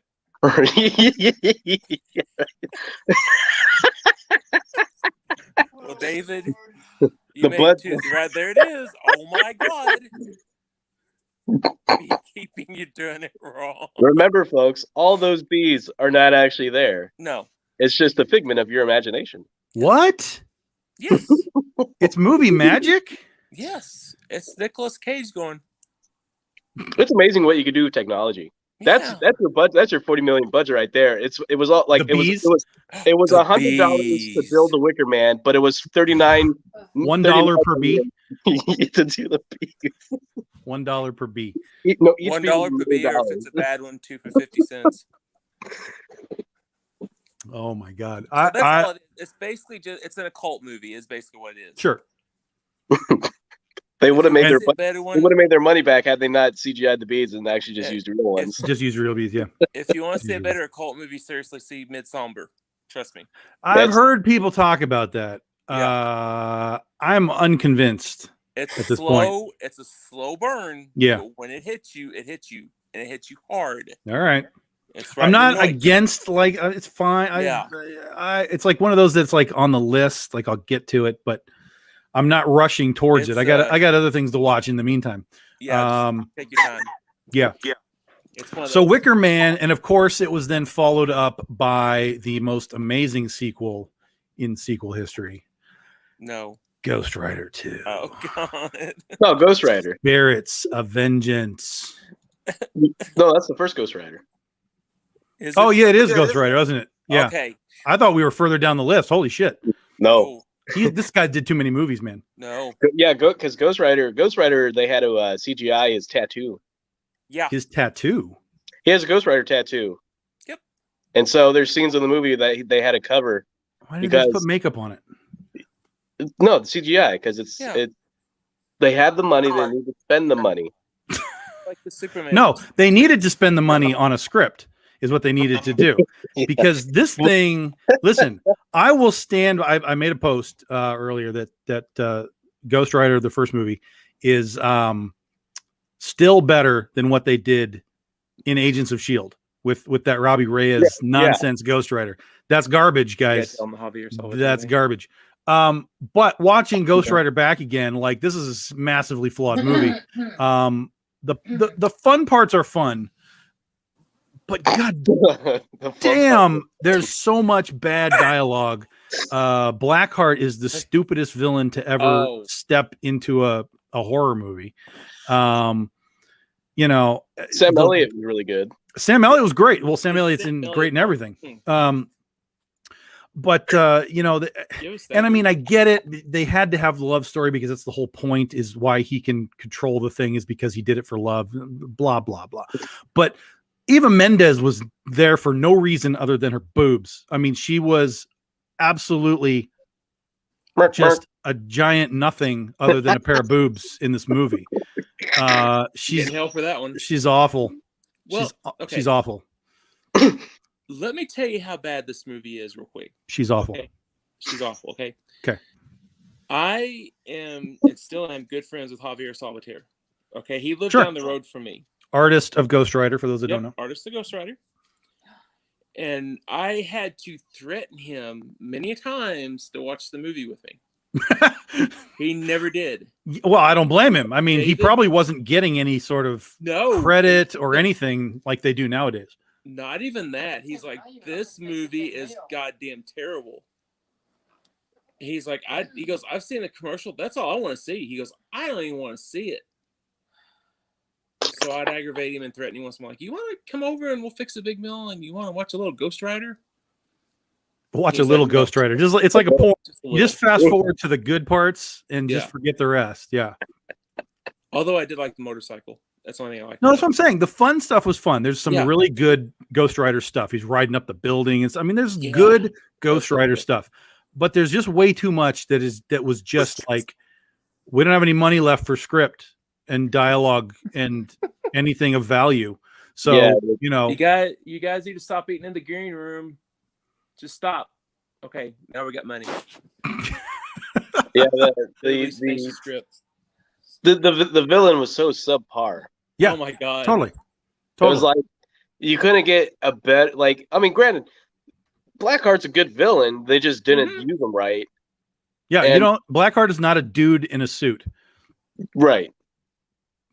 I mean, that's pretty easy. I mean, you can morph him if you want to morph him. That's fine. But they never even turned him into, like, they could have done Mephisto. They could have done Mephisto. Like, you know, I'm trying to think of other Ghost Rider villains, like other, like, because he fights multiple different villains, but like specifically for Ghost Rider villains, it's like his villains are not all that like key. I mean, they're just general biker gangs, occult things. Occult things. Outside of Blackheart, Blackheart was a thing that was created in the comics when they did the reboot with Danny Ketch. And that was the other thing, is like, this was a big blending of Danny Ketch and Johnny Blaze. So it wasn't even like, hey, we're focusing on source material. It was like, let's we're gonna Tetris a bunch of crap together here. That I would have loved to see a Danny Ketch Ghost Rider movie. That would have been. I don't think that it matters whether it was Blaze or Ketch. I mean, I think it had to be Blaze because no one knows who the fuck Danny Ketch is. Even a lot of people that are, you know, and not that it would matter in the general populace either. Johnny Blaze, Danny Ketch.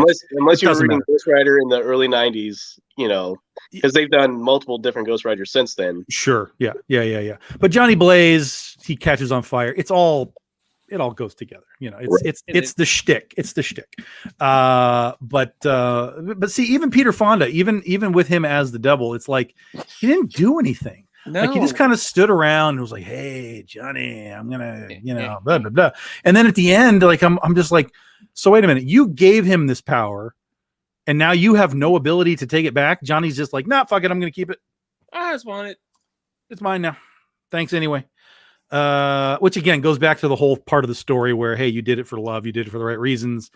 Maybe it changes things, But that was also one of the big, potentially awesome moments that they were just like, nah, never mind, we're out of money. Here comes Sam Elliott, and he's Carter Slade, and he's riding the flaming horse, and it's like, fuck yeah, and they're doing Ghost Riders in this. Guy's like, god damn, this is going to be an ending, and then he's like, okay, see ya, out. Go do it yourself. Stay in the shadows. Shoot a guy with a gun. Like that's the end of the movie. Like this is horrible. This is a horrible finale. So as much as I think that the movie is sort of watchable and tolerable, it's not something you're going to watch every night. It's not something you're going to watch every month. It's not something you're going to even watch every year. It's going to be like, oh, it's on TBS. I could watch that, and then you'll probably watch it, and that's it. It was such a monumental miss, but it was never a monumental swing. No, that's a good analogy. I like that one. That's what I do, man. That's what you do. That's what Tom Hutchison does. It's what I'm here for. All right. Big dog inks on the fucking map. Now, all of these little peanut gallery guys in here. Oh, we haven't talked about this yet because we haven't gotten to it yet. Peanut Gallery. That's the next one. Grindhouse, yeah. That's next. And I had to get reminded on this because I've seen Grindhouse and I'd forgotten about those. I saw the one with the girl with her leg gun. That's the one that I saw. Oh, what's her name? Oh, hi, Michelle Rodriguez. Yeah. So I saw that one, but I had forgotten about the movie trailers until you guys reminded me about the movie trailers, and those were really funny and really good. It was like Machete in space and stuff, right? Yeah. Do you know who directed the Nicolas Cage movie preview? No. Yep. Rob Zombie. Yep. Oh, okay. Well, that's why I hated it. No. Hey. I can't stand Rob Zombie. Can't stand him. Not him. I don't know him, but I can't stand what he does. Like, this is all crap. You don't like any of the movies that he's done? I've seen nothing that he's done that I've come away going like, hey, yeah. Like nothing. I just think you're so biased that he did Halloween. That is the first one that I saw of his. Really? But here's the funny thing about that. When I found out he was doing it and I knew that he had done horror stuff, I was like, okay, let's let a horror guy do horror stuff. I don't know what he does, so bring me what you're going to bring me. And then he made a shitty movie. So yes, there was a tiny little bit of bias. But it was just so blatantly bad that I was like, is this what he does? And I go and watch his other movies and I'm like, oh yeah, this is what he does. This is what he does. Same actors every time, same dialogue every time, same results every time. It's just like, no, this is not for me. This is not for me. Fruity fucking fruity, man. Yeah. No, don't care. Don't care. How dare you? Don't care. That man is a scholar and a saint. He worked on the Pee-wee Herman. Care. Do not care. I know a lot of people like his music. I don't care. Yeah. No. I don't know what you're doing right now. It's one of his songs. You better say some Shakespearean shit. Because that's gonna be what says shit on your tombstone. Yep. What happened? The next thing you say, your mouth better be some Shakespearean shit because it's gonna be etched on your tombstone. Okay, sorry. If that's what's gonna be on my tombstone, let's make it very clear. Rob Zombie movies are shit.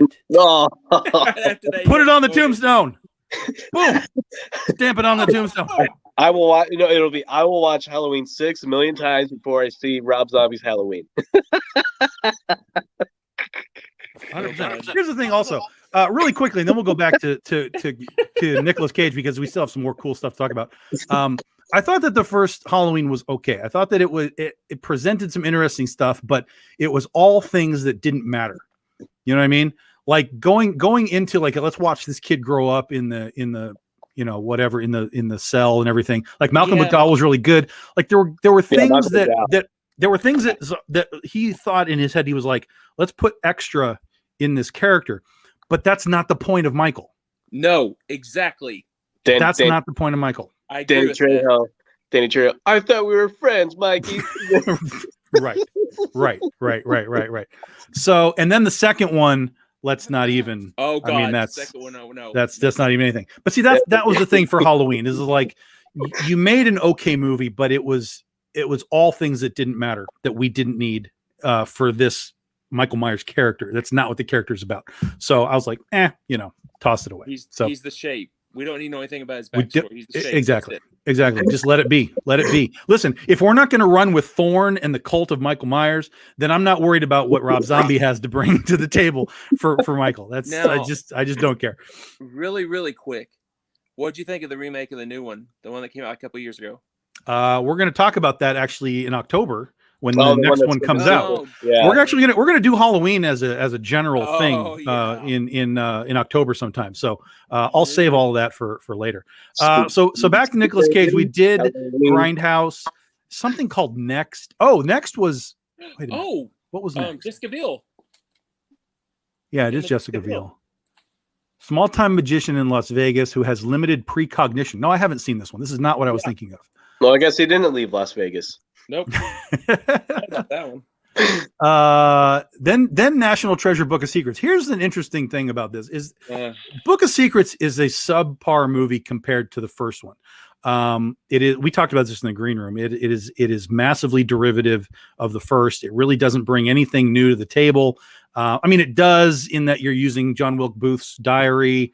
You're talking about the Book of Secrets, the presidential Book of Secrets, but you don't know if the Book of Secrets is the presidential book or the diary. Like you never know what the fuck is going on. And even when you get the presidential book, which is what it should, this whole movie should have been about the presidential book. Even when they get it, they're like, oh, let me find what I need to go. Okay, I found that one thing. Okay, now I'm out of here. It's like bullshit, Klaus. That's the book, man. That's the national history. That's the true national treasure is that book. That's what the whole movie should have been about. Not going to Mount Rushmore and finding another treasure, underneath. Well, it just was so derivative of what we already had done. It was Henry Jones's diary. That's basically what it was. I mean, no, yes, no, yes, no, but yes, no. I give you that. It definitely derives from that. Yeah, it derives for sure. So. To give Sean Connery credit, he had some really good penmanship for that diary. Like he drew those pictures in that book, and he drew everything in that book. Oh my God. Yeah, he was working on that book for like 10 years before they filmed that movie. The penitent man, kneels before God. Yeah, but here's the interesting part. Okay, about part 2 of this. It made $100 million more than the first one. What? Okay, the first one made like 350. Second one made 450. Jesus. Roughly something like that. Here's the other crazy part. Part 2 is the highest grossing Nicolas Cage movie of all time. Is it? Yes. I'll give you that. Yeah, I mean, and number 1 is his second highest grossing. That makes sense. Yeah. But so quickly, I'll give you the quick rundown. Here it is: National Treasure Book of Secrets, National Treasure, The Rock, Face Off, Gone in 60 Seconds, Ghost Rider, Con Air, a movie we haven't talked about yet, Sorcerer's Apprentice, City of Angels, and then another movie we haven't talked about, which is Knowing. That's your top 10. That's your top 10 grossing. Wow. And we're about to come up on Knowing. Knowing was a really fucked up movie. Dude. Knowing was have you guys seen it? Yes. I don't know. Basically, it's they know something is happening and coming. They don't know what it is. Basically, it's the end of the world, but you don't really know that until the end of the movie. And then guess what? The world ends. Yep, they killed it off. Dude, they're like, oh shit, I think the world's gonna end. Huh. Gone. End of movie. But it is a fun kind of like mystery thing with just kind of a fucked up ending. You're like, God damn, that's a fucked up ending. So spoiler alert, sorry guys. But I mean, I think it's a fun thing because again, it's running around, it's finding clues. It's national treasure, but it's the end of the world. Well, I won't say anything yet because never mind. It's a spoiler. What happened for knowing? Yeah. Yeah, you don't gotta just drop both. We don't gotta drop toys. I mean, the movie's freaking what, a decade old at this point. Well, I know, but when did Aliens come find out or something? Aliens what now? When the aliens that like come in and that's what it was all about, and they came in and I don't remember what blew up the world. That's entirely possible. Weird alien thing, and it involved Nicolas Cage, and it was weird. I'd have to watch it again. I only saw it one time, so I was kind of like, "Woo! This was a wild ride," and it made his top 10 of all time movies. So, interesting, definitely interesting. He was in Astro Boy as a voice, which I didn't know. If you guys remember, Astro Boy is that comic book, right? And the anime. Okay. Yeah, man. Yeah. Yeah, I remember. Fucking Astro Boy. I don't know that is not that when that movie came out, and that is so out of my what do I say? Your wheelhouse. I'm young, but I'm not a fucking kid. I don't want to fucking go see Astro Boy. Yeah, nobody did. Nobody wanted to see Astro Boy. Don't feel bad. That's the whole thing. 65 million budget, 42 million brought in. No one wanted to see Astro Boy. Nobody. And then we get to 2010, which is another seminal role, although it's a smaller role, and that's Kick-Ass. Yeah, Big Daddy. And Big Daddy, man. I mean, this guy. Now, this was only as Big Daddy and not as just her dad. He was fully channeling Adam West's Batman as Big Daddy, which was really funny to see. To think about, because they talk about in the movie like Batman and Robin and we're sidekicks and this kind of, but then to see him like be like, well, I'm Batman, and like, Jesus Christ, this is funny shit. I thought that was an amazing choice. I'm hoping it was his choice and that he wasn't like told to do it, because that was brilliant. The scene with the strobe lights, and he's like, he's telling old girl what to do. He's like, reload, and then yeah, he's on fire, and he's just like, reload the stuff, get the kryptonite. Oh, that scream! Yeah. He's great. I went in that movie. This is during the hype of comic book movies are really big right now. Yeah, and this is I didn't know this was a comic book movie. I just thought it was, hey man, they're doing all these superhero movies now. Now there's one that's actually like, here's what it'd really be like if you wanted to be a superhero. You didn't know Kick-Ass was a comic, really? I didn't know. I had no idea. I still was not I was collecting some Marvel stuff, and was Kick-Ass was a Marvel imprint, wasn't it? Like it was Icon Comics. Yeah, but I wasn't into that. Like I was only into like the Avengers and Spider-Man, so I didn't know anything about that. And then I saw the movie, and then they're like, "Oh, it's a comic book," and I'm like, "What?" And wasn't this like the first of like the real edgy comic book movies used to first come out? Like I remember like all Watchmen came out the year before this. Yeah, Watchmen was like a year before, and then like, oh, that's what started, and then we started with this, and you had the Dark Knight, and then a little bit edgier one. Iron Man. Oh wait, that's not edgy. That's rock and roll. That's AC/DC. That's AC/DC, man. Yeah, I don't know that I don't know that there was a glut of like overly violent things. Like Watchmen was overly violent, Kick-Ass was overly violent. But this is at the point when Marvel came in. 2010 was when Marvel started doing their stuff, and they kind of were like, fuck all that, we're gonna like tell these things for kids. And so I don't know, I couldn't tell you what else. I know there's a lot of TV shows that have come out in the last like 5 years, The Boys and things like that. Boys, because those are like super violent. But Kick-Ass was definitely a moment in time for sure. And it was a pretty seminal moment for kind of, I think what this did is it allowed a lot of movie companies to look at things and be like, oh, so there's things besides Marvel and DC that we can do. This had a $30 million budget. It made $96 million. Damn. For an independent comic book movie, that's really well. Yeah. I mean, it's not Teenage Mutant Ninja Turtles, but hey, it's really good. Yeah, absolutely. Absolutely. And I think that's what kind of helped. I think this movie helped us. And this is why Mark Millar has a Netflix deal, is because this stuff, this stuff worked. His comics were, sell at least moderately well on his own stuff through Marvel and so on. Some of his books are like hit or miss. Totally. But they sell well enough. A couple good ones, and then but I feel like because he's so well known now, it's just it's like when Robert Kirkman does a new book, people go out and automatic hype. Yeah, they think it's going to be the next Walking Dead, and they're like Oblivion Song. I think that was one of the books they did recently, and no one talks about Oblivion Song. It's done. It was issue one, a bunch of people brought it up, and then after that is who gives a shit? It's not Invincible, it's not Walking Dead. No. Didn't he bring out Outcast too? Outcast, which was a horrible TV that got picked up for a TV show. And he had Thief of Thieves that got picked up for a TV show, went nowhere. I mean, there's tons of stuff that Kirkman did.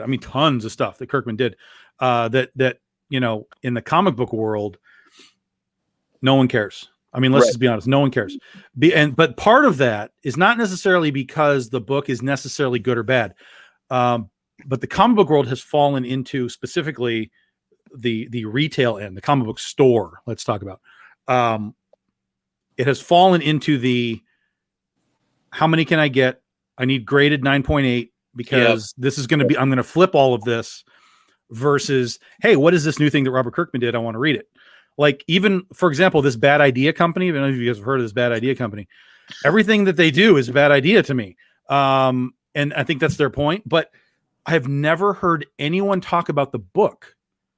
Hey, this is a cool book. This is a cool story. Everybody's just oh, I finally got one. It's 9.8. Who wants to buy it? It's that's not comics, guys. No. That's day trading. That's day trading stocks. I'm getting tired of seeing... It's getting really annoying where it's here's a brand new here's issue one of a comic book. By the way, they have a Netflix deal, movie deal. They're talking to Hollywood or something, and it's first off, the story doesn't have. There's no story that I'd be excited for that's been established here. There's no years of history to go back on. So you're telling me that they're going to come out with a comic book and it's already got a movie deal, but there's no fucking substance to it. What the fuck? It makes no fucking sense to me. If you were to tell me that they were going to make a TV show out of a comic book, they're going to do the Sandman TV show, that's fucking awesome. Sandman's been around forever. But then you're going to tell me, hey, this new number one that came out this week, that gets a TV show. I'm what the fuck is this? Are you fucking kidding me? The Keanu Reeves book, Berserker or whatever. It's the fuck? Well, Keanu Reeves wrote it, and now they're going to do it. That was designed to do exactly what that did. That was the entire point of that, and that's where so much of this comic book stuff is now. It's hey, let's put something out. We know somebody. We've got a name on it. We can get some Hollywood money. $1,000 to get his autograph on a book. Yeah, on that comic. Really? God damn. Yeah. There was a 1 in 1,000 retailer incentive that was signed by him. So we still got a long way to go, guys. We got a long way to go. We're only at 2010. We got a decade of Nicolas Cage to talk about here. Stan Lee documentary. That is actually coming up. 2012 is a Stan Lee documentary. A lot of weird stuff in here. Sorcerer's Apprentice, Season of the Witch, which I think Season of the Witch was actually a comic book movie. I think that's a comic book. Yeah. Not to be confused with Halloween 3, Season of the Witch. Correct. Yeah. Drive Angry. Trespass. That's with Nicole Kidman. Seeking Justice, a lot of really strange things before he did Ghost Rider 2. Ghost Rider 2 has a really great trailer with some really amazing CG that when I saw it, I was God damn, they're going to elevate this crappy first one into something special. And man, did they not do that. There was nothing good outside of some of the effects for Spirit of Vengeance. Danny Ketch is in this movie, apparently. Is he really? I don't remember seeing he this. was. I know I must have seen a part of it, but I know why this sucks. they had a tell him who made it, Tom. That played Danny Ketch in this movie. I know why it sucks. Yep. Do you know why it sucks? Yep. You know who wrote it? Yep. David S. Goyer. Yep. And who directed it? I don't even know. Neville Dean Taylor. I don't know who that is. The guys that done Crank. Did what? Did Crank. Crank. Oh, okay. All right. So they're action movie directors. Whatever. Played Trinity. And then we had old boy Goyer come in. David Goyer. I had no idea that. Oh yeah. That was the case. Wow. I thought he was only like a Warner Brothers DC dude. Huh. Wow. He did Blade. Did you know that? He did the first Blade? Like he did it or like he was involved in it? I think. Didn't he direct it? Blade Trinity. He directed Trinity. That's not that is not the same as directing Blade. Yeah. No, I'm sorry. It was Blade Trinity. It was. He directed Blade Trinity. So so he does have some Marvel connections then. Okay, so that makes sense. That makes some sense. But yeah, they a young child caught up in a demonic conspiracy who ends up in the care of Johnny Blaze, Danny Ketch. But it's not the adult. It's not the adult Danny Ketch. And obviously, if it was, it would have been a better movie. Yeah. And we get the blue Ghost Rider in this one, and but Idris Elba's in this. Christopher Lambert's in this. Yep. Oh, Tom doesn't like Idris Elba. That's right. Nope. Oh, I forgot. Yeah. Nope. He's just like Rob Zombie. I haven't seen. Well, no, I shouldn't say that. I like him in The Office. He's okay in The Office, but as far as like anything else, any of his movies or whatever, there's nothing there for me. You didn't like him as Hemdale? I mean, he's fine, but he doesn't really do anything. He was there. He doesn't have a large role. Yeah, he's like, oh, let me put a sword in the ground. Okay, cool. I watched the first Thor movie the other day. I'm sorry, man. I forgot about that movie, and I watched it. I'm like, what the fuck? Like, Jesus Christ! Like, this movie fucking sucks. Like, yeah. Wait till you see the second one again. Oh, the Dark World. I don't think I'll ever watch the Dark. Well, it's funny. They made the Dark World out to be like this great movie now. Like it connects so well with the other movies. But it's like, no, you're not gonna make me like this movie. Nope. Yeah. So he was a voice of one of the Croods in the Croods. Yep. I think it was the father, the Krug. Grug. Yeah. Then just a lot of weird movies again. Frozen Ground, Joe, Rage, Rage. Left Behind 2014. He's an airline pilot during the Rapture. Let me just say this. If you like The Room. Oh God. Hi, Mark. You'll love Left Behind. Like that should be the tagline. Like if you like The Room, you'll love our movie. That's a very short list of people that like that movie. It's a whacked movie, dude. Listen, it's oh my God, hold on, I got to click on it. What's the kid's name? The crazy Christian kid. Cameron. Kirk Cameron. Oh, Kirk Cameron. I know Kirk. He's not on any of these like official lists here, but. Yeah, he's involved in this. Here's the crazy part. Budget 16 million, box office 27 million. It actually made money. But again, it is based on a series of novels that is massively popular. Right. Like there are 16 best-selling novels that these guys did about this stuff. What the fuck? Yeah. And that's what funded the movie, obviously. Yeah. So yeah, Left Behind, Dying of the Light. I don't know what that is. I remember. Oh, that's got Anton Yelchin in it from Star Trek. Yeah. Something called Outcast, something called The Runner. Looks like he was running for political office of some kind. Mm-hmm. Pay the Ghost. Don't know what that is. Now we're into 2016. The Trust. No clue. Snowden. Now Snowden is the movie about. That's an Oliver Stone movie, so we're going back into the that kind of stuff. Same year, you also got Indianapolis, Men of Courage. Indianapolis is the Jaws story, guys. The ship that went down and the sharks ate all the people. He was the captain of the Indianapolis in this movie. It's a decent movie. It's not terrible. Oh, he doesn't play old guy from Jaws. Quint? He does play Quint. No, Quint does not appear in the movie. He plays the captain of the ship. It's an okay movie. It's directed by Mario Van Peebles. So yeah, I mean it is what it is. Don't expect anything tremendous, but it's okay. There wasn't actually a TV movie that was made many years before this that's really bad. But this one was better. I want to say it was on Netflix or something, so you can find it. Dog Eat Dog with Willem Dafoe. Willem Dafoe, yeah. Army of One, just random action movies here. Arsenal. Did you see the movie poster for this? For which one? Army of One? No, I don't see it. Oh, yeah, I do see it now. Russell Brand, Nicolas Cage. What? Russell Brand looks like Jesus. Yeah, like on a mural, and then for some reason Nicolas Cage is holding a samurai sword and he has a donkey next to him. What? The film follows Gary Faulkner, an ex-construction contractor and unemployed handyman who believes that God has sent him to capture Osama bin Laden in Pakistan. The story is based on the real-life Faulkner who traveled to Pakistan looking for bin Laden. Wow. Russell Brand plays God in this movie. Oh my God. That sounds about right for him. Wow, that's crazy. Wow. Oh man, inconceivable. Mom and Dad, just really strange. Now here's Mandy. This movie Mandy, a lot of people have talked about. I have not seen this. Mandy's a good movie. Yeah, Mandy's pretty good. Sundance Film Festival. Praise for its style and originality, Cage's performance, action sequences. One of the last films scored by Johan Johansson, who died February 18th. The film is dedicated to him. Works as a logger while she has a day job as a gas station cashier.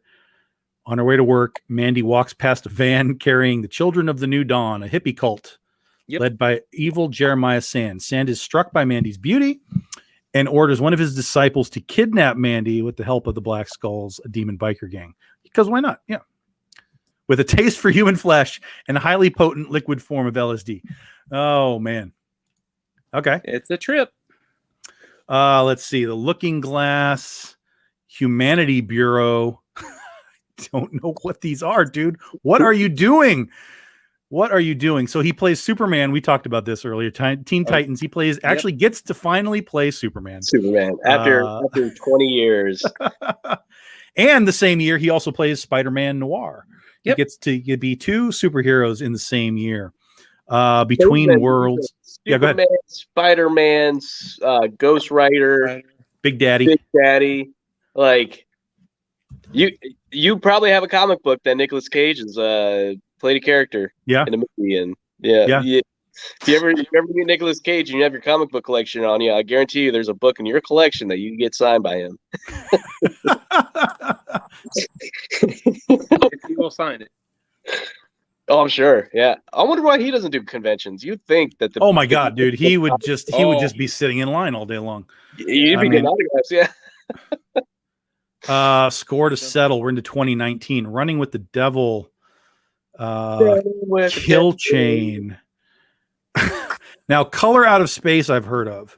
This is an H.P. Lovecraft story. Yeah, it's good. H.P. Lovecraft story. So so you guys are saying it's good. Is it? This is Elijah Wood again. He got in with Elijah Wood. Apparently, Elijah Wood's been doing a lot of his producing. And it's also the guy came back that done Island Dr. Moreau to direct it. He came out of retirement to direct this movie. Really? Yep. The Val Kilmer Island of Dr. Monroe. Yeah. Yep.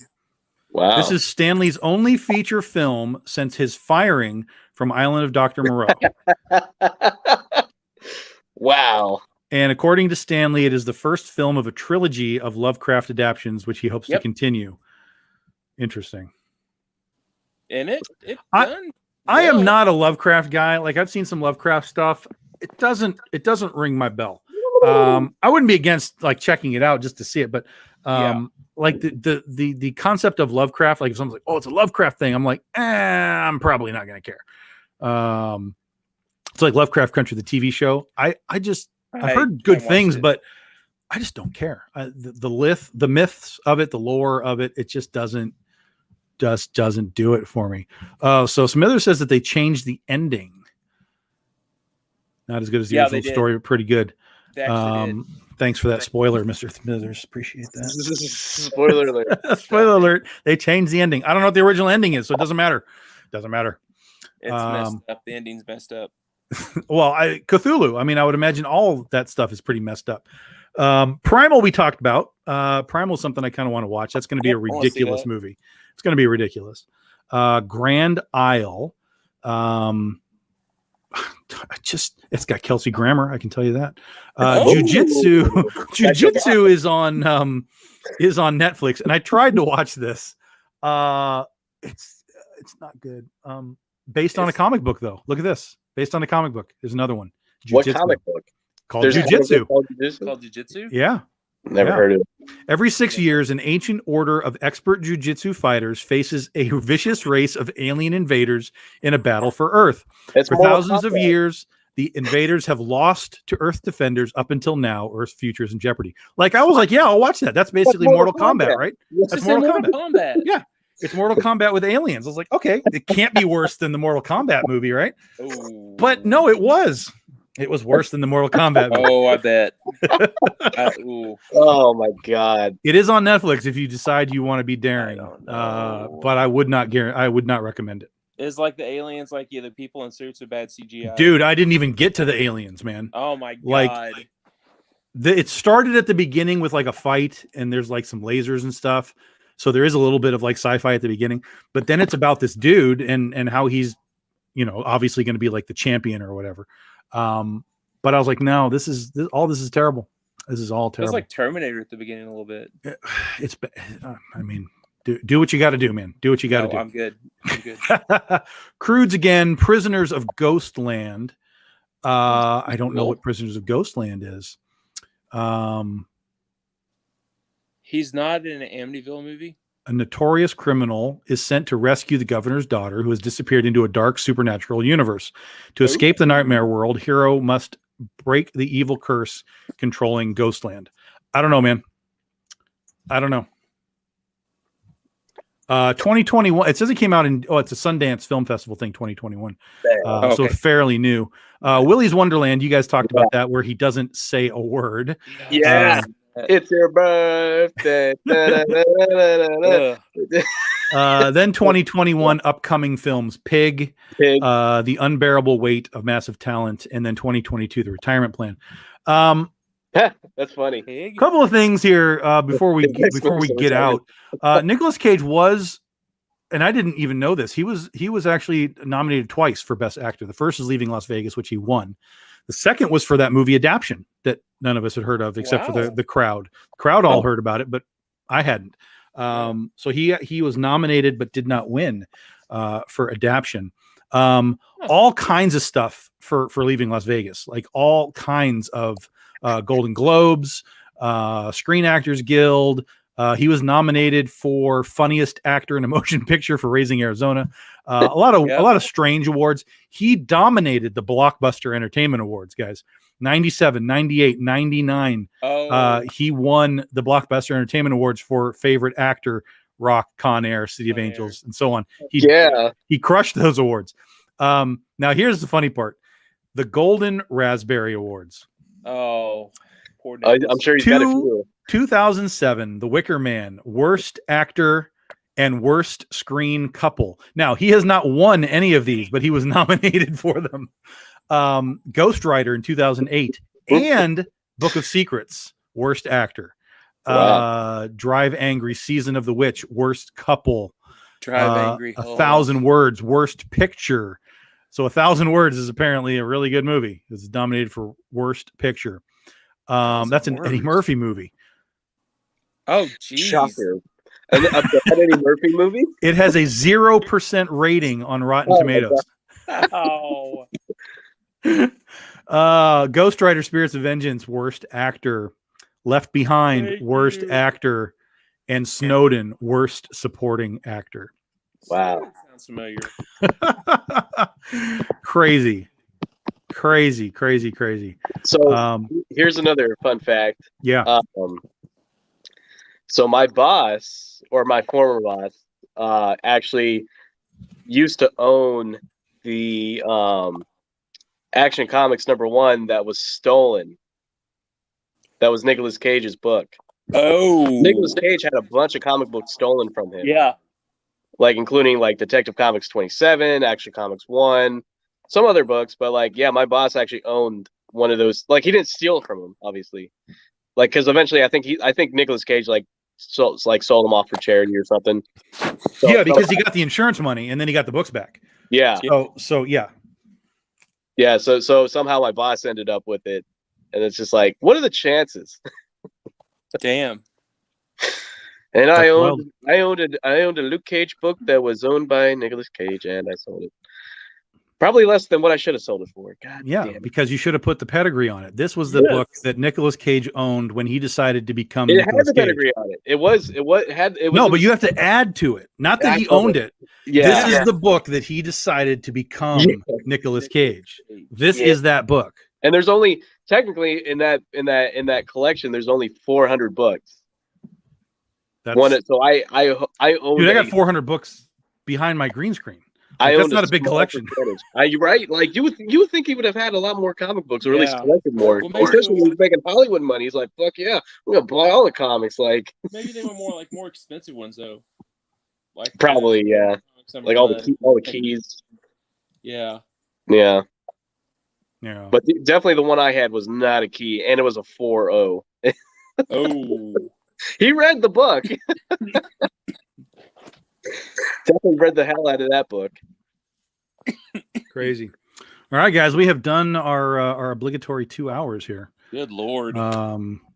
We had to kind of rush the ending, but really, he hasn't done much. I mean, he's done a shitload in the last decade, but there's not a lot to be like.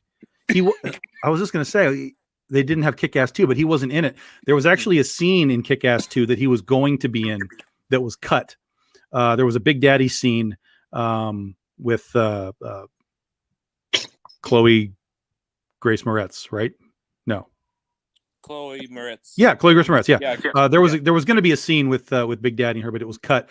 If you guys have the Kick-Ass 2 DVD, it's they actually talk about that on the extras. Yeah. But yeah, he didn't make it even as a flashback in Kick-Ass 2. So, oh well. I mean, there was original scenes, but nothing new. Yeah. So yeah. So there we go. There we go, guys. There we go. Nicolas Cage in a nutshell. Greatest actor in a nutshell. In a show, man. Gonna take his face off. Yeah. I'll finish that. I will finish it. Finish it.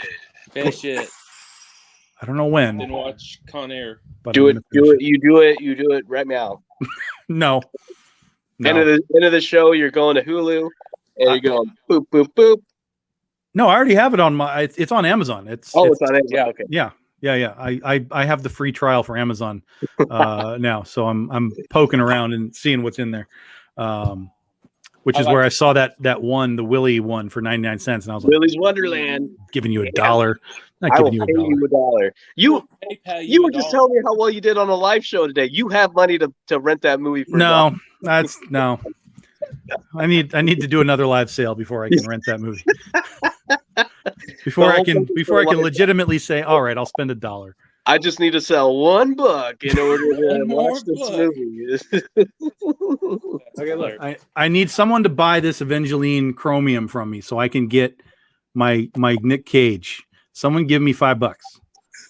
It's shiny. It's shiny and it's chromium and it's wraparound. It's one of those early chromiums. Yeah. I need someone to buy that for $5 so I can buy a Nick Cage movie. You can watch it 5 times. Yeah. Well, oh my God. Don't I get to rent it like for a period of time? It's 99 cents per watch. Is that how it works? No, it's probably like 48 hours or 3 days. Yeah. Okay. Yeah. So every third day you're gonna have to rent it again. So you got, let's see, $5 will get you about 15 days of 2 weeks. I can watch it for 2 weeks. Not 2 weeks. By the way, Willy's Wonderland also sounds like a porno. Like, well, yeah. Like, come on down to Big Dick Willy's Wonderland. Like, nonsense. It's all nonsense. It's all nonsense. So we're gonna let me look at the calendar here real quick. So we're going to be able to do one more show this coming week. We'll be able to do one more show. The following week, I will be on the road. In fact, the following 2 weeks, I will be on the road, and then I will be at Albuquerque Comic-Con. So I'm not sure what's going to happen on the 19th, 26th, or the 3rd. But we'll let you all know what we're going to do. But we'll be back on the 12th. We're going to figure out what we're going to talk about, and then we'll let you all know there, and then we'll figure out the schedule going forward. I got a shitload of shows coming up starting in August, so it's kind of weird and crazy.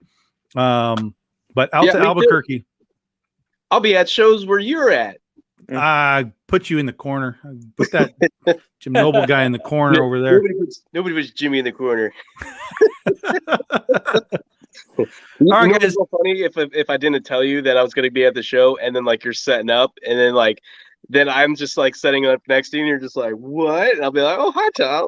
Oh my God. I just moved my banners to like close off.